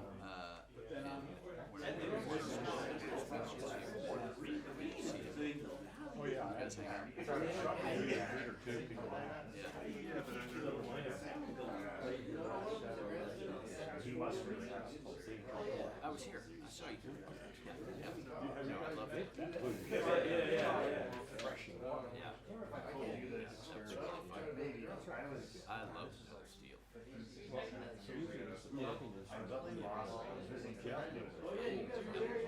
I never once heard only one song that I was this. I used to have a great album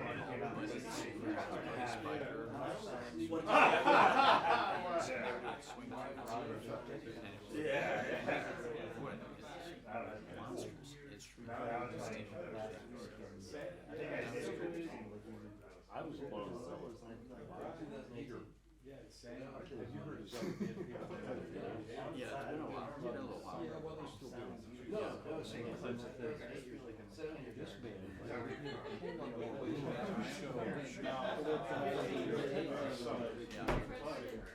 mean, this something work out. This is a little I asked him about that. An hour and a half for free. That's great. This has been my year of practicing a lot of like. Yeah, I do.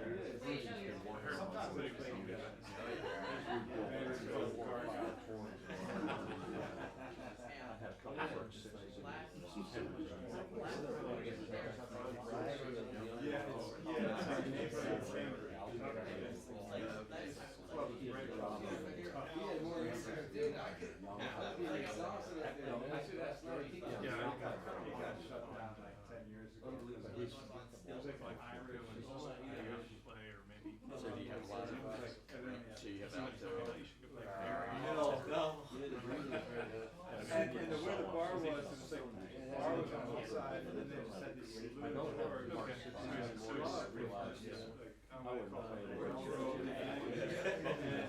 was no interaction between, Brian, like, get us that sold. there was nobody in the bar. It was an empty room, and if you had a gig there, you had to have a friend sit at the door and take the cover. I don't care. And they never asked for anything.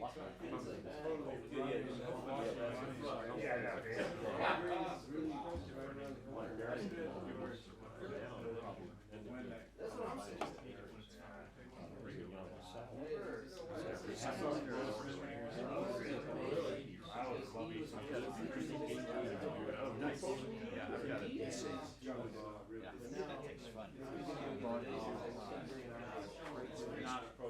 that night. And those other nights. But he's killing it. He's killing it. I taught from and I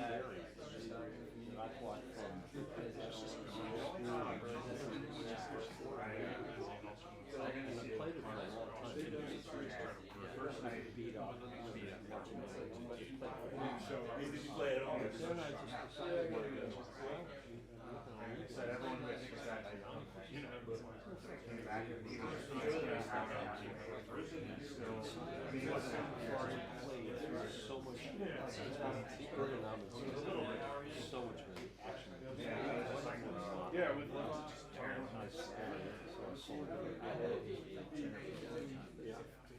Because Argo was there. And I remember talking to Alex Crook. Last year up in Norfolk. Played a little bit with. I went up there to go down. I was up there.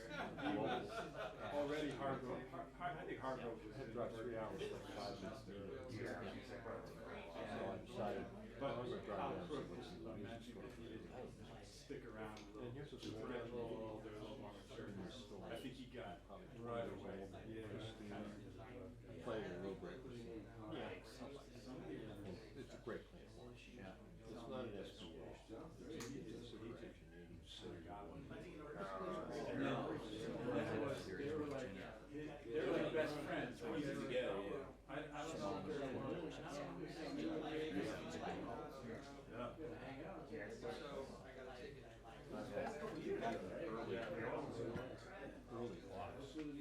I was trading up here in North Texas. yeah, so I work for a nonprofit and provide financial services for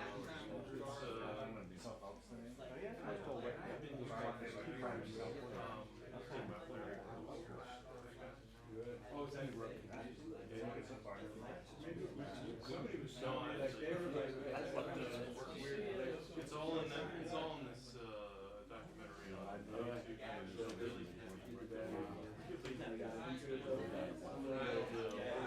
So you know when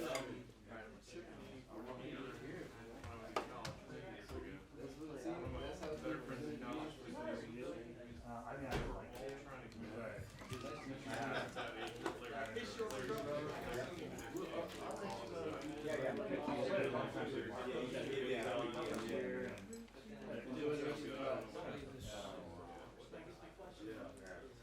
But yeah, watch the hour on YouTube. Just type out hardware documentary.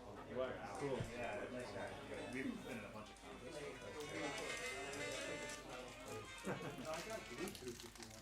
Oh, yeah? I can play it on my little speaker. Oh, you want, I got the Bluetooth for this, or maybe your speaker's probably cool. I mean, just do it.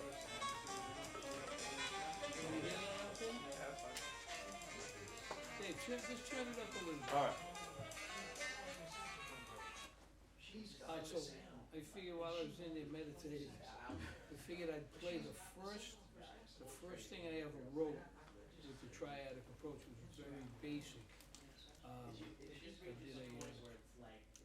a triadic situation over Have You Met Miss Jones? And it was really like the first thing I had ever done. Yeah, how's this? Perfect. So, the kids, you know, back in the 80s or 90s, they were on me about trying to, you know, write something out because I was really teaching them by ear. But, so I sat down and just scribbled out this solo over Have You Met Miss Jones, you know, really not thinking about what triad, where to put it, how to do it, and I just let it happen. Then when we came back to NEC, they were doing a tribute to Jimmy Jufrey, and they were like, oh, guys, can you have one of your ensembles play something? Yeah, so I had just written this thing, and I didn't know if it would even work. So we did a run-through in the ensemble, and I was like, wow, that sounds cool. So I had the kids play this triadic solo that I wrote, and I played the head over. So then, later on, when I was able to record it, I had Lovano play the melody to Have You Met Miss Jones, and I played the triadic, which was a monster. And it was really difficult at that point because it was like 1996, 97, and I was just figuring it out. It was even, challenging for me to do it, but I pulled it off. So wait a few minutes. Any thoughts about what we've been talking about?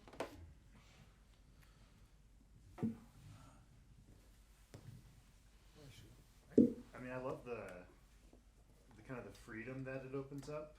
I really appreciate, I was saying, RJ, I really appreciated kind of there's a structure to how you approach it, but the whole goal is to create this very open sound.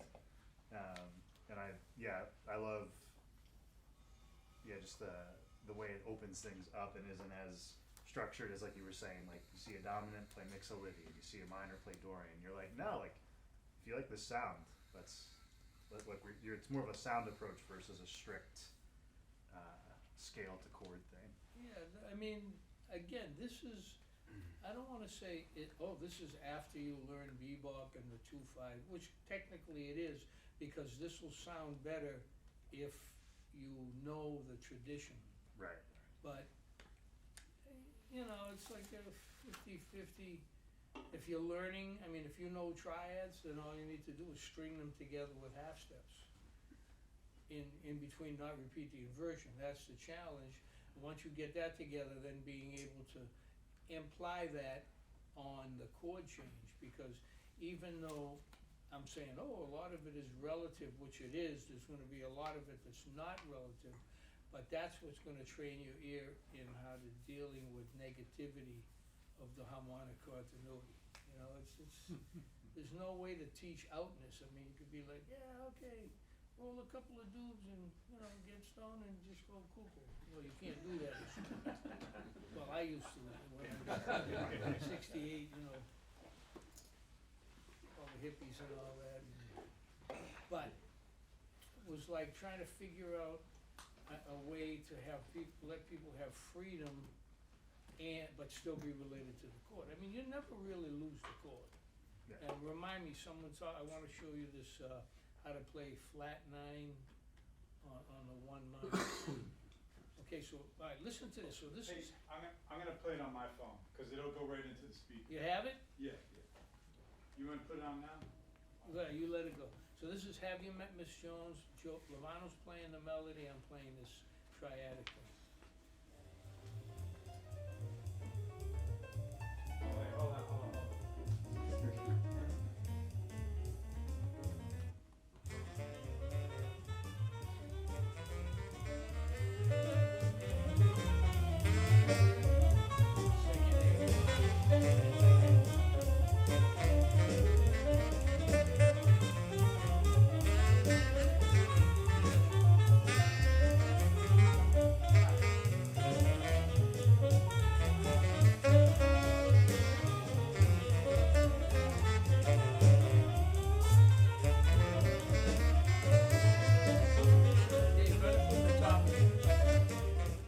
Top again. Alright, so that was it. Now we're gonna play the head again. We're gonna play it from the top again, then we're gonna go into to the solo. And I try to maintain the triads, and I'm good for about 3/4 of the chorus, and then I just completely lose it. It's just too difficult. Do it again? Yes, please. Alright.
'97, and I had just, started to get into the concept around '92, '93, so it was all new, and, I figured it would work, but by that time, we had already played this solo against heavy metal, so I started to really believe that it would work. But, it's challenging. When you step out of the norm of what people are doing, you face a lot of ridicule, you're up against the grid of what people are doing, but I really didn't care because, that's what this is about, are you gonna yell at Roland Kirk, are you gonna yell at Eric Dolphy? These cats, they were the reason that a lot of us were brave enough to step out of the norm, and just figure something out. And again, I'm not a rocket scientist, I just figured out, what these four triads are about, and what they can do when they're inverted, and what they can do when they're played against each other, and they're all basically from the same family, major third, minor third. You know what I mean? And all the tonalities are related but unrelated, Any questions from the previous? Do you ever use this compositionally? You just heard it. A lot of my tunes, it's woven in there. What I'm gonna talk about next is what disguises what you might not hear, because I figured out how to play, I call it RCA, it's like a random chromatic approach. And I weave that in between the triads, so what the RCA does is, it disguises the triads, so you can't really hear the triad, because by the time I weave and snake in between the chromatic, the triad, it just dislodges your ear, so it's really hard to hear. Okay, and this is what the bulk of what I'm showing you is about. The triads are cool, but the chromatic is what the real body of this is about. No one really teaches chromatic approach. I think Dave Liebman was one of the only guys that came out with that book. And no one, even at Berklee, they don't teach chromatic approach, but I figured out what chromatic approach is. Nice to meet you. So there was a fair bit of the random chromatic in that, right? Okay. Yeah. So because I was trying to follow, I was like, oh, that's not right. So okay, cool. Yeah, and that's this chromatic I'm going to talk about now is what throws your ear off, so that when I finish with the chromatic, I could repeat myself a few times, but your ear is so mixed up, it can't relate to what it's here. I mean, you don't want to go in there with a scientist's ear and try to figure this stuff out, because it's just not going to happen. Especially when, and that's not even a fast tempo, that's like medium, So, again, a lot of these triads are disguised by the chromatic approach, which is what I'm gonna talk about now. Any other questions about, since the break? So when you practice that triadic approach, are you maybe just starting the same place every day for a while, or maybe maybe you start on C and the next day you start on C sharp, or you just kind of just random? Yeah, go back and forth. And the thing is, like, the more I'd say random, the more random you are, the more you identify with where your repetitions are, And I can't sit here and go, yeah, gang, I never repeat myself. I repeat myself all the time, but I dilute it so much, it's hard to hear. That's the whole idea. I call the musician a magician and the magician a musician. What the hell does that mean? Do you know what I'm saying? So I'm disguising your ear. I mean, what does a magician do? He's not really doing magic. He's just disguising something that's not really magic. He knows how to pull it off. So that's what you're doing. Like, you're figuring out how to dilute the sound or make it overly melodic, so that by the time you get through it, you can't tell the difference between C major or C major. It's a joke.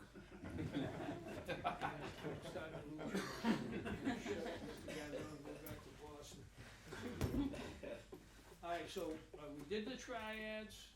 Okay, someone's gonna remind me about that minor thing. Yeah.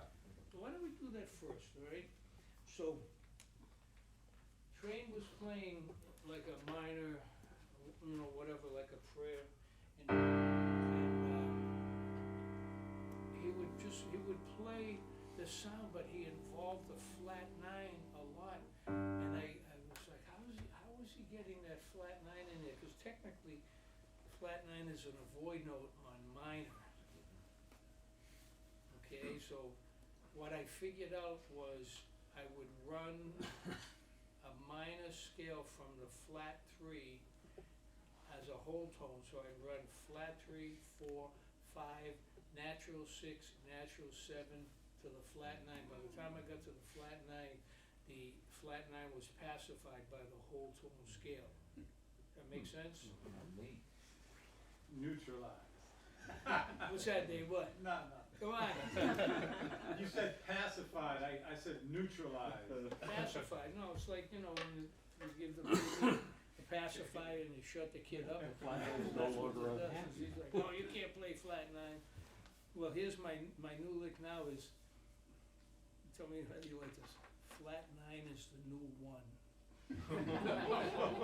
I love these people. Can you come to Boston? Dang. Okay, reason being is because the way you play it, coming off of the whole tone scale, by the time you hit the flat 9, it's been neutralized by the whole tone scale. Okay? Again, if your teacher will probably kill me for showing you all this stuff, but hey, at this point of your career, God forbid, he might figure it out by the time he's 18. You know? You know what I'm saying? Like, oh, this guy's talking about some crazy neutron, chemical, biophysical, blah, blah, blah. And then the kid figures it out. So someone like, of a young age, if he figures it out while he's 18, he's already light years ahead of me. Because think about it, if he's at 18 or whatever, and he's starting to learn this, by the time he's 30, he'll be somewhere else. And I always tell the kids in school that, if you jump onto this at this age, you're already ahead of me, because I didn't come into this till I was almost 40, 42. So, some of these kids, I'm trying to introduce this to them at a younger age, so that as they progress, they're gonna progress faster.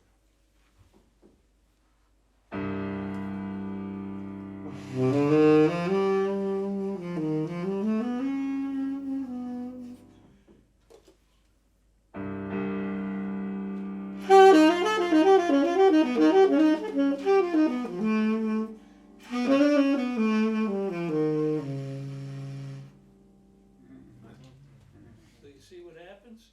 The flat 9, the root of the C pedal pulls the flat 9 down. Can you hear that? It's like I'm the magician convincing you that the flat 9 is the new 1. And because you have faith in me, you believe it. And if I can sell you some swampland in Florida, let's do that. So you're doing it.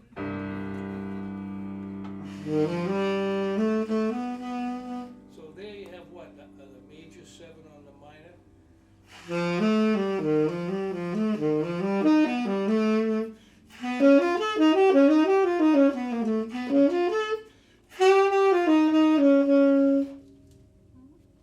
then the fundamental still sounds, which leads me into the chromatic approach, okay? So, raise your hand if you don't get it, and, we'll go over it slow. What I call chromatic approach are all the notes in between the major 3rd, okay? So when you practice this, I'm isolating you between, let's say, C and C and E, okay? So you don't want to go below C and above E. So I'm restricting you to those, how many intervals? 4. So you have half step, whole step, minor 3rd, major 3rd. Okay, so now those are your guidelines, top and bottom. So I want you to be able to move in between those intervals without repeating two half steps, two whole steps, or two minor thirds. That makes sense? Okay, so you don't wanna play. Okay, you don't wanna play. Or you don't wanna play. Okay, so that's either what? Two half steps, two whole steps, or two minor thirds. So now you try to work yourself around just a major third, try not to be repetitive.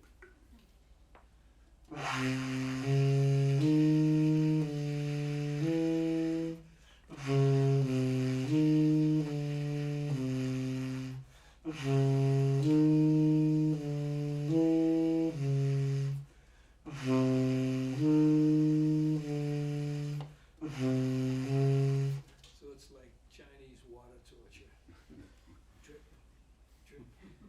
You dig it? So I'm restricting you, not allowing you to go past the root, past the major third. So when you go in there, just deal with it and try to figure out, where the repetitives are. Cause you'll hear it right away. If you go, you'll hear that. If you go, you'll hear that. You'll hear that. So it's either, two minor thirds, two half steps, or two whole steps.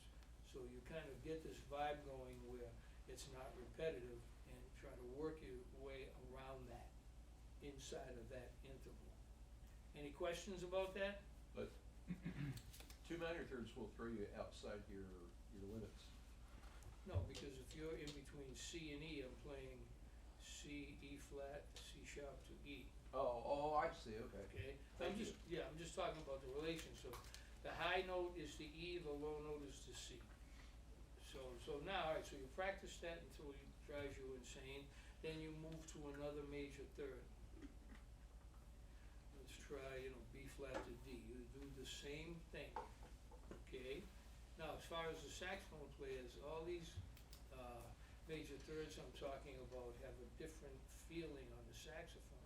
So you actually, when you do this, you're kind of working your way out of these little favoritisms you like. Yeah, what a great technique, blaster or something, yeah. Yeah, like the places you'll find, not challenging, but just a little unorthodox would be like B flat to D using the biz key, okay?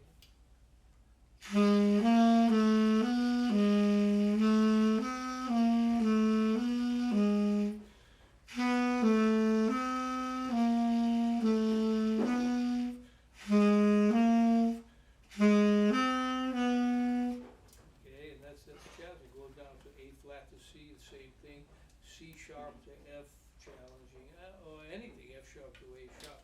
The whole idea is kind of a double situation where you're learning how to deal with just 4 intervals inside of the chromaticism, but then you're learning how to be a little more agile in these areas like A flat to C.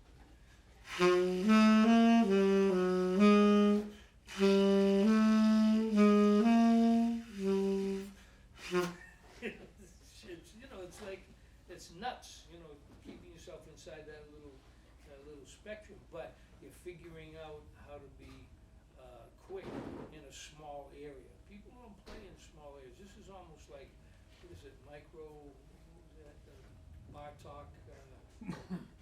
Yes.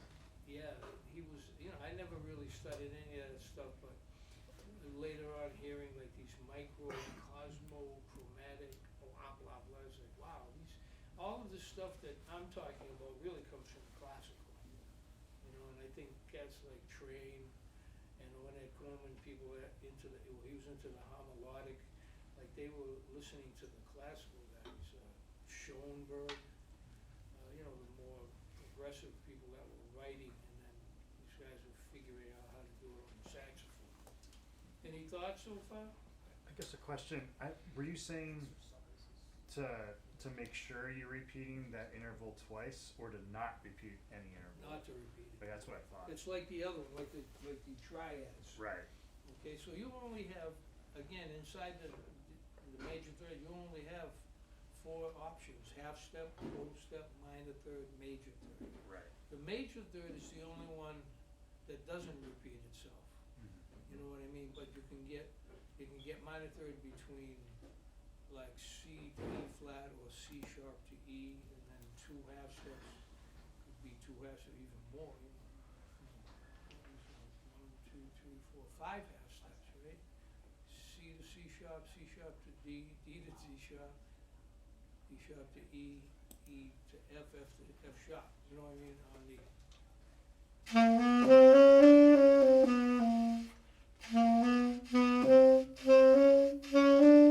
oh, there's 6 actually, right? Is that correct? You follow me? There's 1, 3, 4, 5. Okay, so that's what you don't want to do. Okay, so evidently every half step will be followed by what? A whole step or a minor third. And again, you don't need to be that scientific about it, just kind of let it go. And just let it happen. This is what you're putting in between the triads, okay? When you start to elongate these chromaticisms, they start to disguise the triad and make it sound less logical, okay? So now, let's say you practice all your major thirds, C to E, B flat to D, F sharp to A sharp, A flat to C, blah, blah, blah. And you did all of those and you feel pretty comfortable. Now I want you to be able to move up and down the chromatic scale without getting larger than a major third. The hell is he talking about? Hi, sure. That's tight. And do you do that always close to the root or different areas? Get off the route, get off the highway. This is, we're all into the avant-garde now. You start, if you start there, I'm gonna say, don't go there. If you start there, so don't start there. You know what I mean? Get used to, like you were saying, like start wherever you favor, go somewhere else. Well, I like to go for Hey, what do you Brits. got against symmetry, anyway? What? What do you got against symmetry? Symmetry sucks. What? Tell me what? I said, what do you got against symmetry? Boring. Right. Well, like I said, I never repeat myself. No, all I'm saying, I don't care what you do. When I leave here, you'll be like, Teach, this was great, but you're totally out of your mind. I'll see you later. I'll find you. I don't care what you do. If you like, and Dave, you don't even play symmetrical. I never hear you playing anything symmetrical. You talking about you or symmetry in general? Yeah, I guess, no, I mean, that wasn't even like a critique, but, or was it like, part of this aesthetic that the sound that you're talking about is about not repeating stuff or not playing, I'm thinking of a Joe Allard exercise, cause I had him, and you were, for that 1 year, and he had, and it was totally symmetrical. He was like, technique, all you need to do is your chromatic scale in whole steps, and then in minor thirds, and then in major thirds, up and down. But that's more of a technical thing, Yes.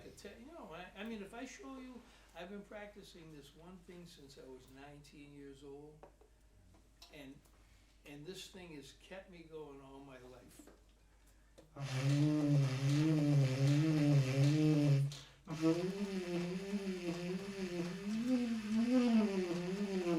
And that's totally symmetrical, but I don't play that. Right. But this thing has kept my chops loose. It's a feeling on the fretboard, instrument, so to yeah. speak, yeah. So, but as far as, when I'm talking about, this is kind of the ability to dislodge repetitions. I'm not against it.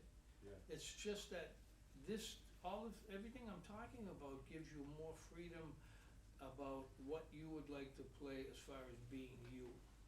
You know what I mean? Even though I'm talking about 4 triads and chromo, everyone will sound different.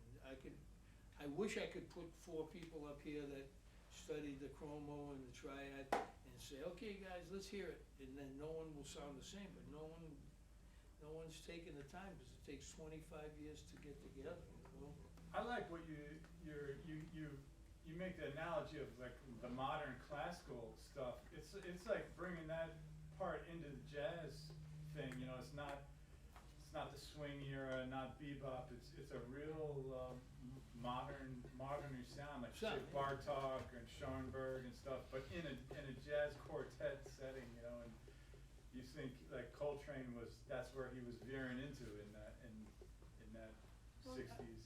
I mean, I know you could tell that they were listening to something other than each other, because like for Train, all of these things that he was playing really come from a legit background. They had to. You know, it had to. Like these, I'll talk about in a few minutes about how to play giant steps with all augmented triads. A lot of that, to be able to do that, you had to have technique. So, I mean, I don't know if he studied classical, but I know Eric Dolphy, you could tell he came from a classical background, because that cat, you don't wake up playing that. You know, you had definite tutelage on that.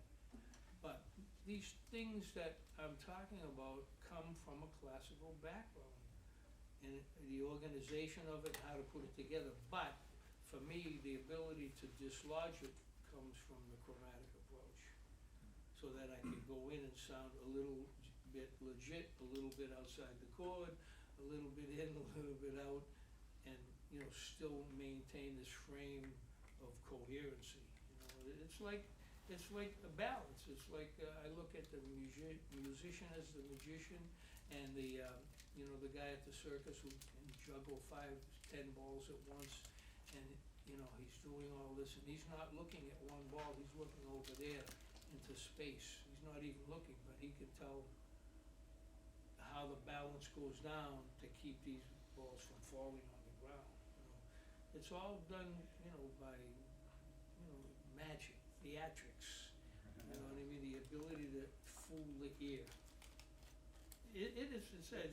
You understand what I'm talking about? It really shows up. Well, I mean, say like last night. You know, I mean, it shows up all the time when you're playing, but in the ballads, when you were doing Body and Soul and the cascades that you could go off, whatever, you know, that stuff. It's like you can't transcribe that stuff, but the way you extend these lines over something that's not. You run out of room if you're just staying on the scale of that chord, or you're doing the arpeggio. You can't spin it long enough. You run out of notes, so you gotta all this other stuff. Well, a lot of it is the direction and where you are in the harmonic continuity. You know, because when you step outside of the chord, like I said at the beginning, you better know where you are, because if you come back to the wrong point, you're wrong. You know. You're wrong, and you'll have to take the blame for that. Don't blame me. You know, no, he told me to do that. I didn't tell you to do that. I told you, watch yourself. You know, when you started on the triadic explanation before the break, you played a minor sound and played can you play a little of the chromo over a minor sound? Absolutely. Yeah, I'd be curious what that sounds like.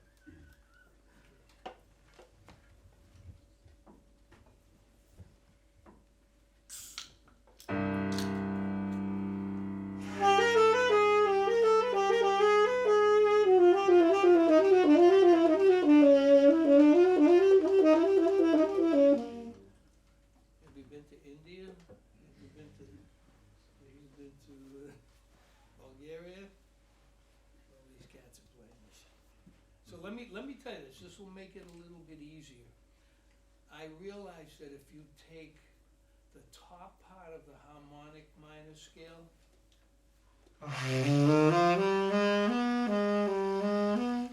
so those notes, the 5, the flat 6, and the natural 7, and you can play that. I mean, that's really the Middle East sound. So what I did was, like, I don't know if you had them here, Dunkin' Donuts used to sell the muffin tops. Remember that? And that was like, damn. So what I did was I stole the muffin tops. I didn't steal them, but I took the top part of the best flavor of the sound and figured out how to deal with that, which is really only what? Half step, minor third. And I kind of dealt with it as a muffler top.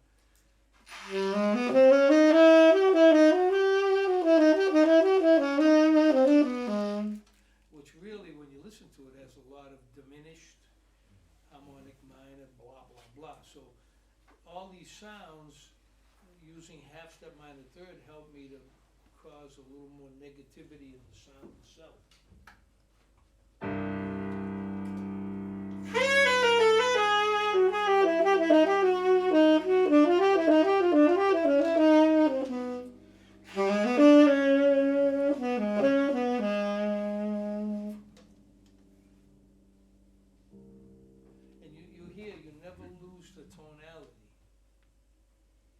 Make sense? I mean, we're going way out now.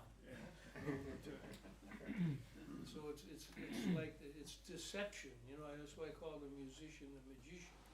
It's like, you know what I'm saying, like, yeah, flat 9 is the new one. And you believe it because I play it so that it's not really the one, but by the time I get to the flat 9 or whatever, everything is one. Because your ear has been so diluted. You know what I'm talking about? But again, like I'm saying, you have a responsibility to remember where you are, because if you show up wrong in that tune, you're not gonna blame me. I'm serious. If you buy the DVD, which is passé now, I think I put a disclaimer on it about I do not want to be held responsible for the way you play.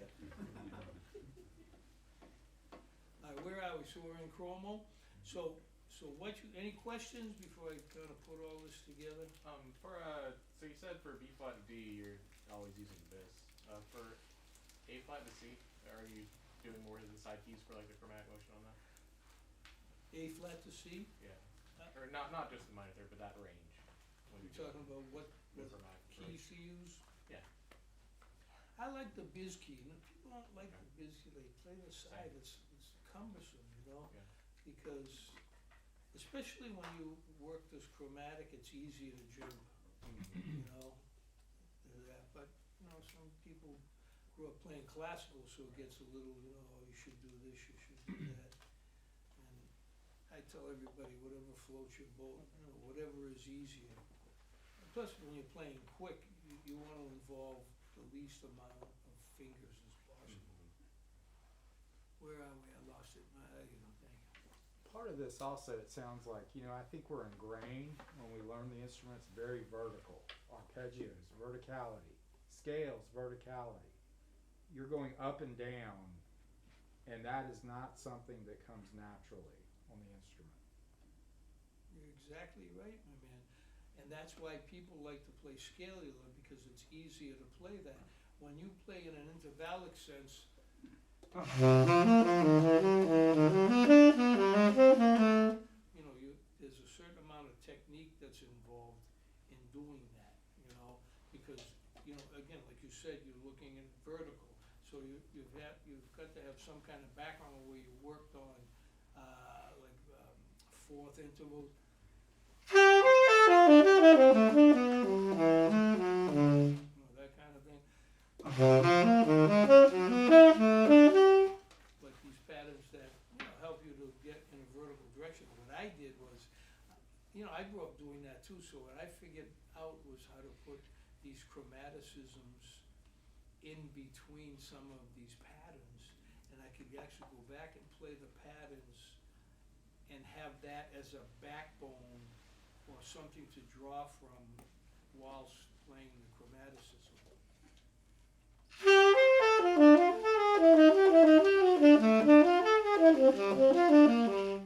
So when you go back and play that quasi pattern, it sounds fresh again because you haven't played the pattern all the way down.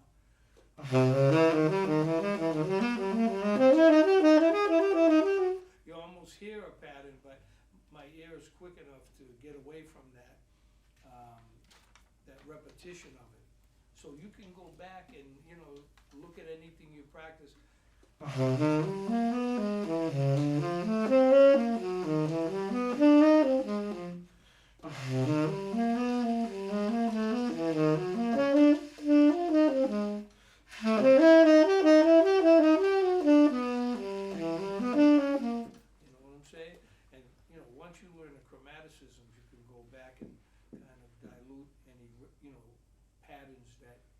learn.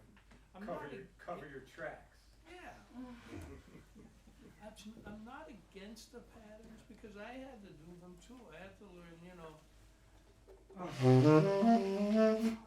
You know, and sometimes in the Fringe, like I'll play a bebop, something, and then the kids will come up and say, "Man, Mr. Garzone, I heard you playing bebop. You got a problem with that? What's the problem? Yeah, but it's the Fringe. Yeah, but what's the problem? You know? Yeah, but you're playing bebop." Anyway, any questions? Yeah, it sounded really cool and modern when you're just playing over that drone tones. Would it, I mean, if there's time and interest, would it be possible to have somebody play just a little bit of a tune that we all know, and play some of that over it, like something that we recognize? Well, you just heard it though, right? Have you met Miss Jones? Yeah, I thought that was more the intervals and not the chromatic. Well, you nailed it right there because that's the first time that I had written anything, and it's very, I can't even play it. It's very patternistic, but that's what I was trying to show, how these arpeggiations can be slightly diluted with chromatic, you know? Like the bridges.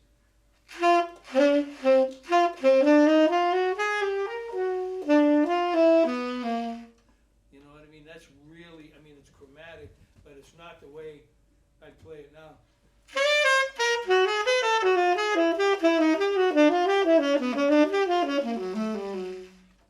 Right?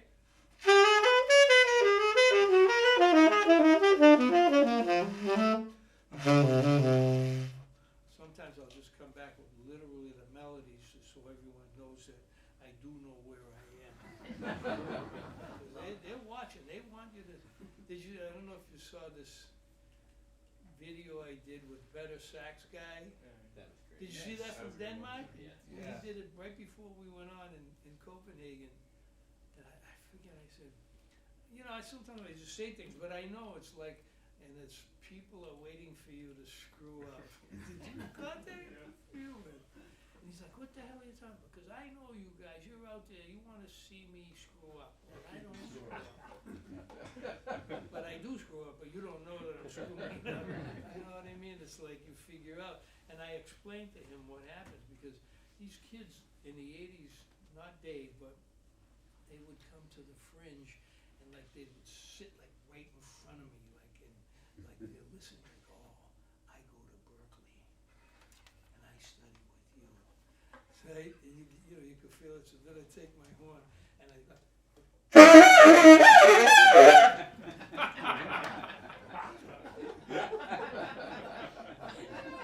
The hair went back. Well, but you can tell they're like, oh yeah, I know what he's playing. No, you don't know what I'm playing because I don't even know. And they get all philosophical about, yeah, that's. But then I would go in their face and do that, and then they go home and they'd be crying and stuff. Call their mother. Oh, my teacher, he bleared in my face. They shut up and go to the lesson.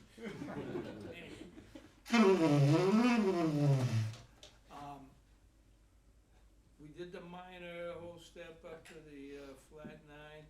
Now, anything else? I think that flat 9 is the new one, would make an excellent bumper sticker.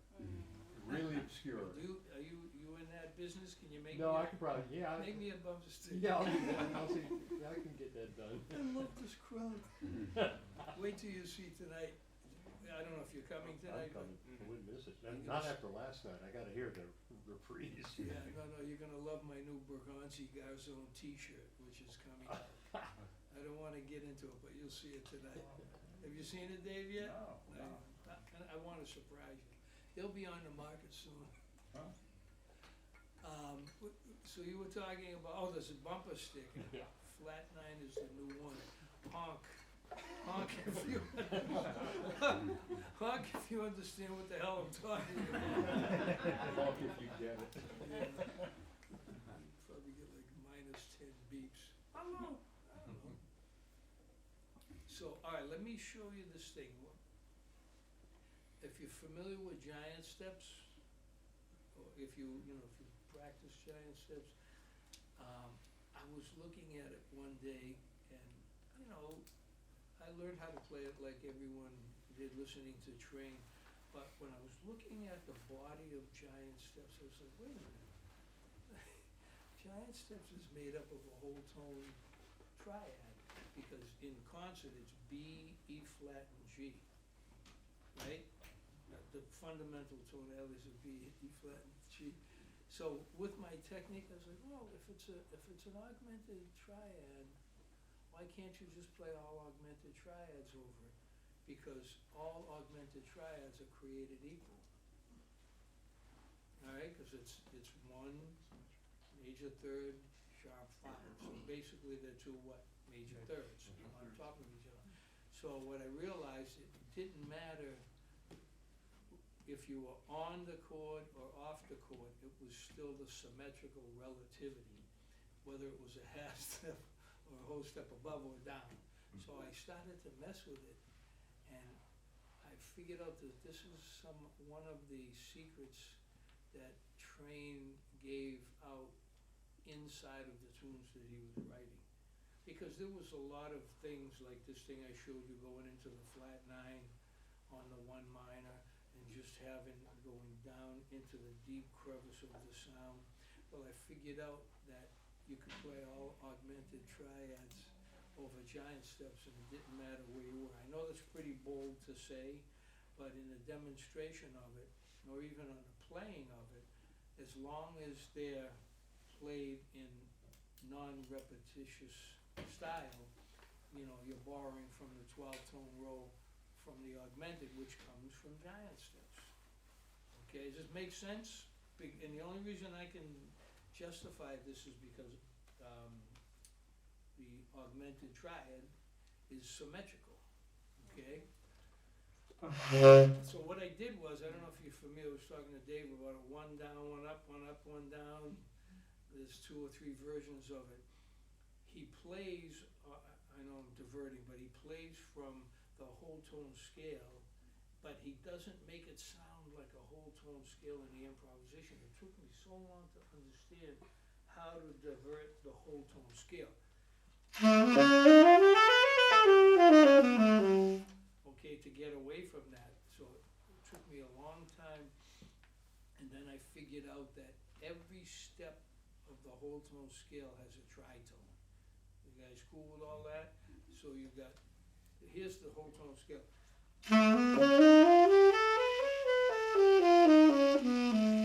So what I realized, like, how's he making that sound not repetitive? Can you, just so everybody knows, and actually I forget, like, yeah, it's like a one down, one up is like a 2-chord tune. It's like the A section is an augmented, and then the bridge goes down a whole step or a half step? Half step. A half step. Because if you go down a whole step, but that's, you're right, the whole step even sounds different. Because when you move the whole step, if you do it in the way I'm gonna show you, you have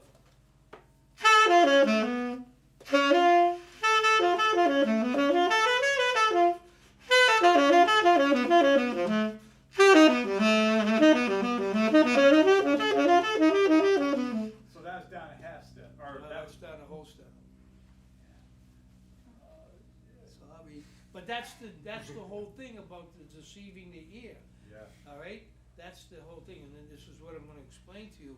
So I couldn't figure. It took me a year of listening to this. How's he doing it? So I realized there's a tritone on every step of the whole tone scale.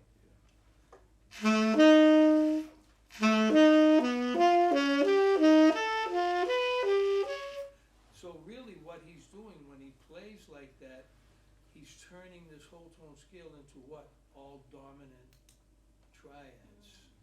Because the 2 notes are the 3rd and the 7th of the alleged dominant, but it's still from the whole tone. Does everyone understand that? So wait, I don't get triad 7th chords.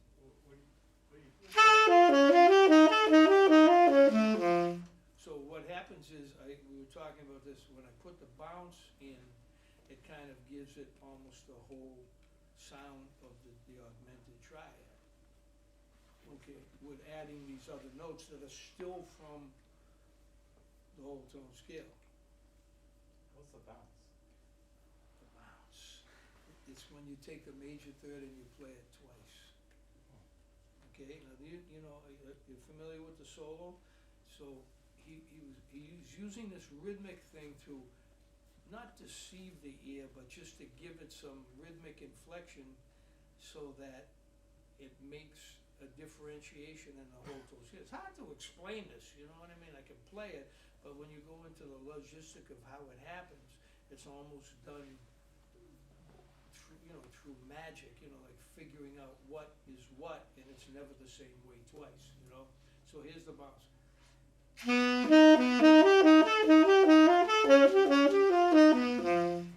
Okay, so now you have, on a whole tone scale, you have major third, tritone, and minor sixth.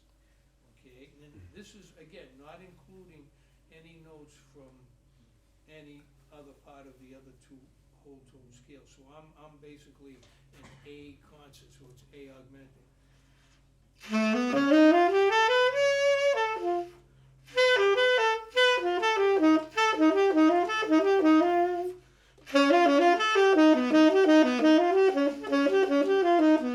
And it gives the impression that I'm going somewhere else when I'm really not. You were just staying in the whole tone then, whole tone, right? That's all whole tone.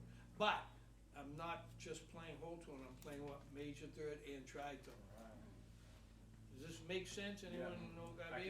I could hear it, yeah. Yeah, I mean, it kicked my butt for 1 year because I would listen to this. And how did he get so much sound out of one scale without turning to half step up or half step down? And it was all done with this rhythmic infiltration, If the melody, or play the melody, like the bridge goes down a half step, but the melody Whole goes step. a whole step, right? Yeah, okay. Well, it does it for a second, but then he switches. I'm not saying he doesn't go. Because the melody goes down a whole step though on the bridge. So, no. Oh, shut me up, man. I'm sorry. Dave's giving me a headache. I know. No, but I'm just saying, like, I don't want to be like, oh, over here he does this and then he does that, because you can't, like, put this under a microscope, because when you listen to it, it'll never sound the same way twice.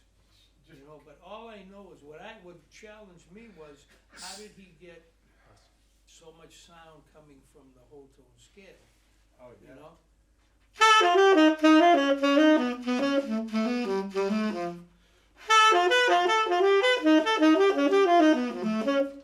I'm changing it.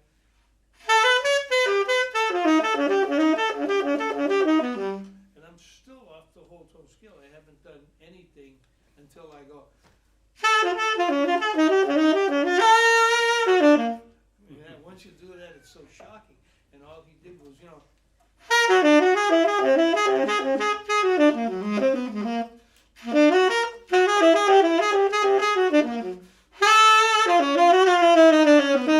then he started to get into the chromatic and the whole spiel. But the beginning of that solo, when they're all coming out on stage and McCoy and Elvin are already playing, and he just walks out and the guy's announcing. You remember all Is that the one that's at the half note or like Newport or? Half note. Yeah. So I think the latest one out. And he just picks the horn up and it sounded like he was already playing for 15 minutes. You know what I mean? He was so in tune with what he wanted to do.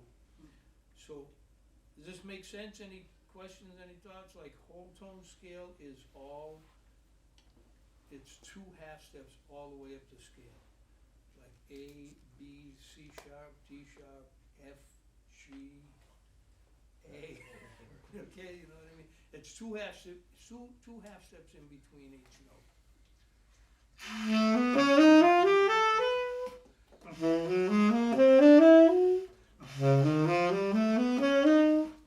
And that symmetry is so much release in what you can do. Once you get that down, then when you put the chromatic in there.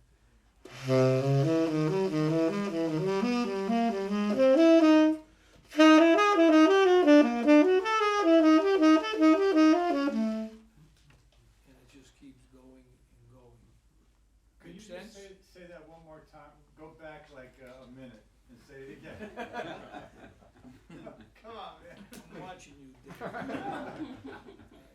Wait, Doug, when you were saying it's two half steps, you lost me when you were talking about the whole tone scale, and then you were like, it's two half steps. I got sidetracked.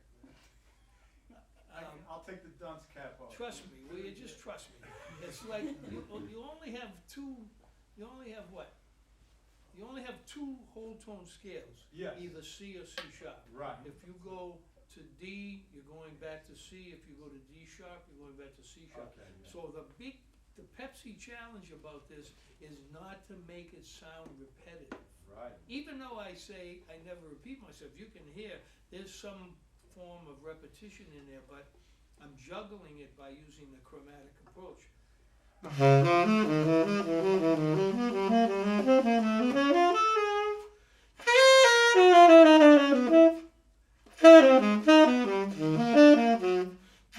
mean, it's something you have to work on and break yourself away from being repetitive.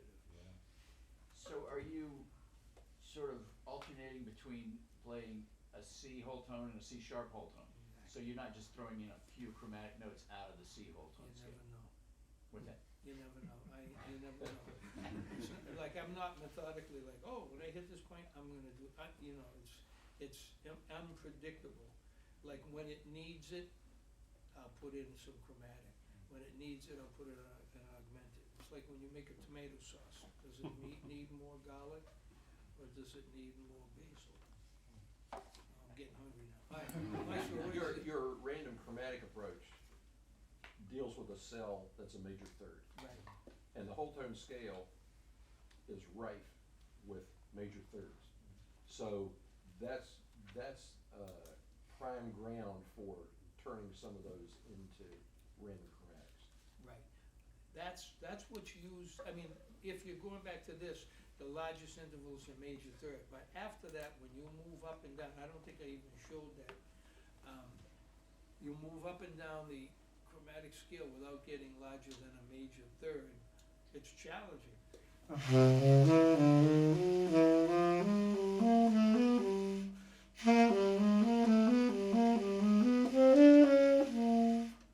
you can hear all that darkness that's inside of there. And when I do that against this, watch this.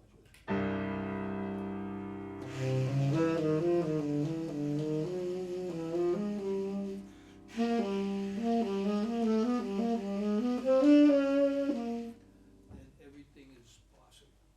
You hear that? And it still has a Middle East flavor. It's got that ethnic sound. You know, we're dealing with, you know, the expansion of what I'm showing you would be what, either the minor third or the major third. And then going off of that, coming back to chromatic. Yeah. I'm on sabbatical, so this is the most I've talked about music since May. It's actually good to get back into it. So you follow what's happening? Any questions? I wanna show you this bouncing on giant steps. And you can record it if you want. Well, Dave's gonna put out this video. He's gonna make a lot of money. Hey, Dave? Yeah. Got my Bitcoin thing all set up. Get me going. All right, where are we? Question or what? I'm gonna show you giant steps with just augmented triads. I mean, like I in 3 hours I put down your throat what took me 25 years. It's a lot, you know, so whatever you can digest, like you get and you figure it out. And again, like I wasn't, you know, I wasn't born into a genius head. I just figured out that 2 and 2 equals 2.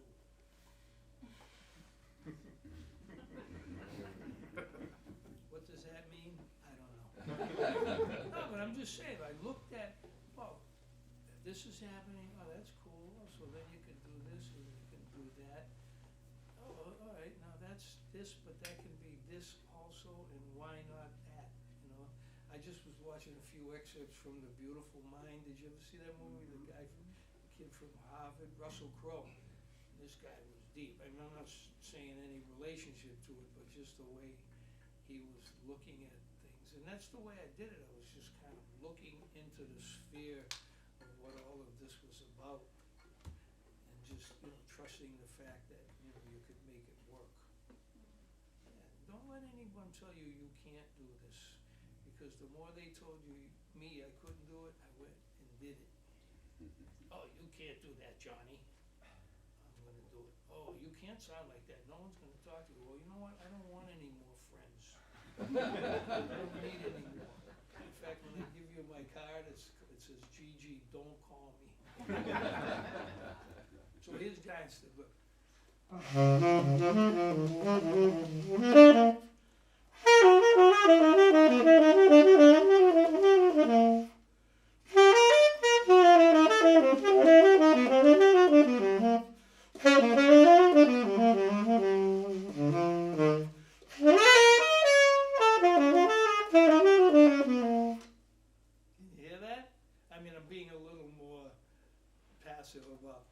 Instead of going,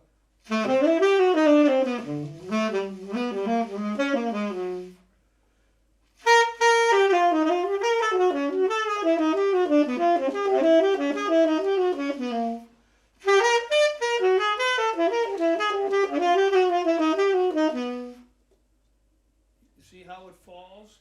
And you can trust that because the whole song is made up of an augmented triad. You can trust it, like you can trust the fact that the two augmented and diminished because of the symmetrical possibility. It allows you to do whatever you want. And augmented diminished is even more difficult because with the augmented, the more you play it, it expands. But with the diminished, the more you play it, it contracts. And the minor third gets even smaller. Okay. George, you gotta get a gig at MIT, I think. They straighten out their science. Teach them about food. My mind up. No, it's like I'm looking at these shapes, you know, it's like, oh, if I play the augmented, it expands, but when you do diminished down,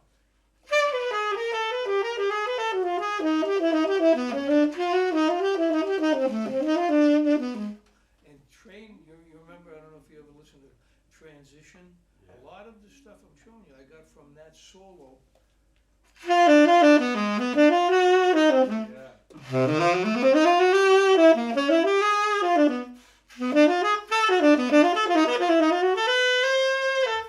I was like, wow, and McCoy's pushing, and then all of a sudden they go over the top, right, on that song, and then McCoy comes back in and he pushes it over the top after Train. Listen to that. It's what's the name of it? It's the first song on the second side.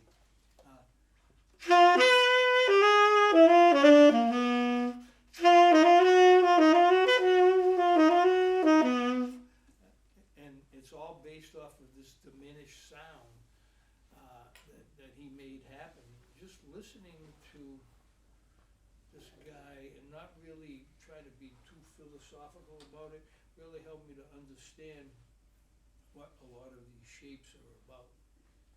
You know, and a lot of this, and if you get a chance, go back and listen to it.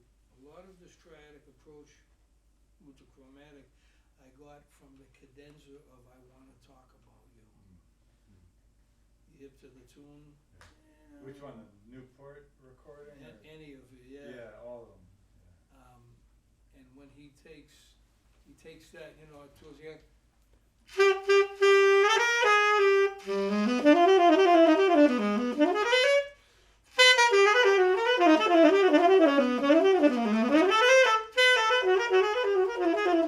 listened to that over and over, and I come to find that he was using a lot of that diminished sound in there and kind of covering it with chromatic. It was a lot. I mean, I spent my whole life doing it, but like I said yesterday at the gig, I call Lovano, he's listening to Train. I call Lieb, he's listening to Train. I call, you know, Bergonzi, he's listening to Train. I was like, yeah, I'm doing the right thing.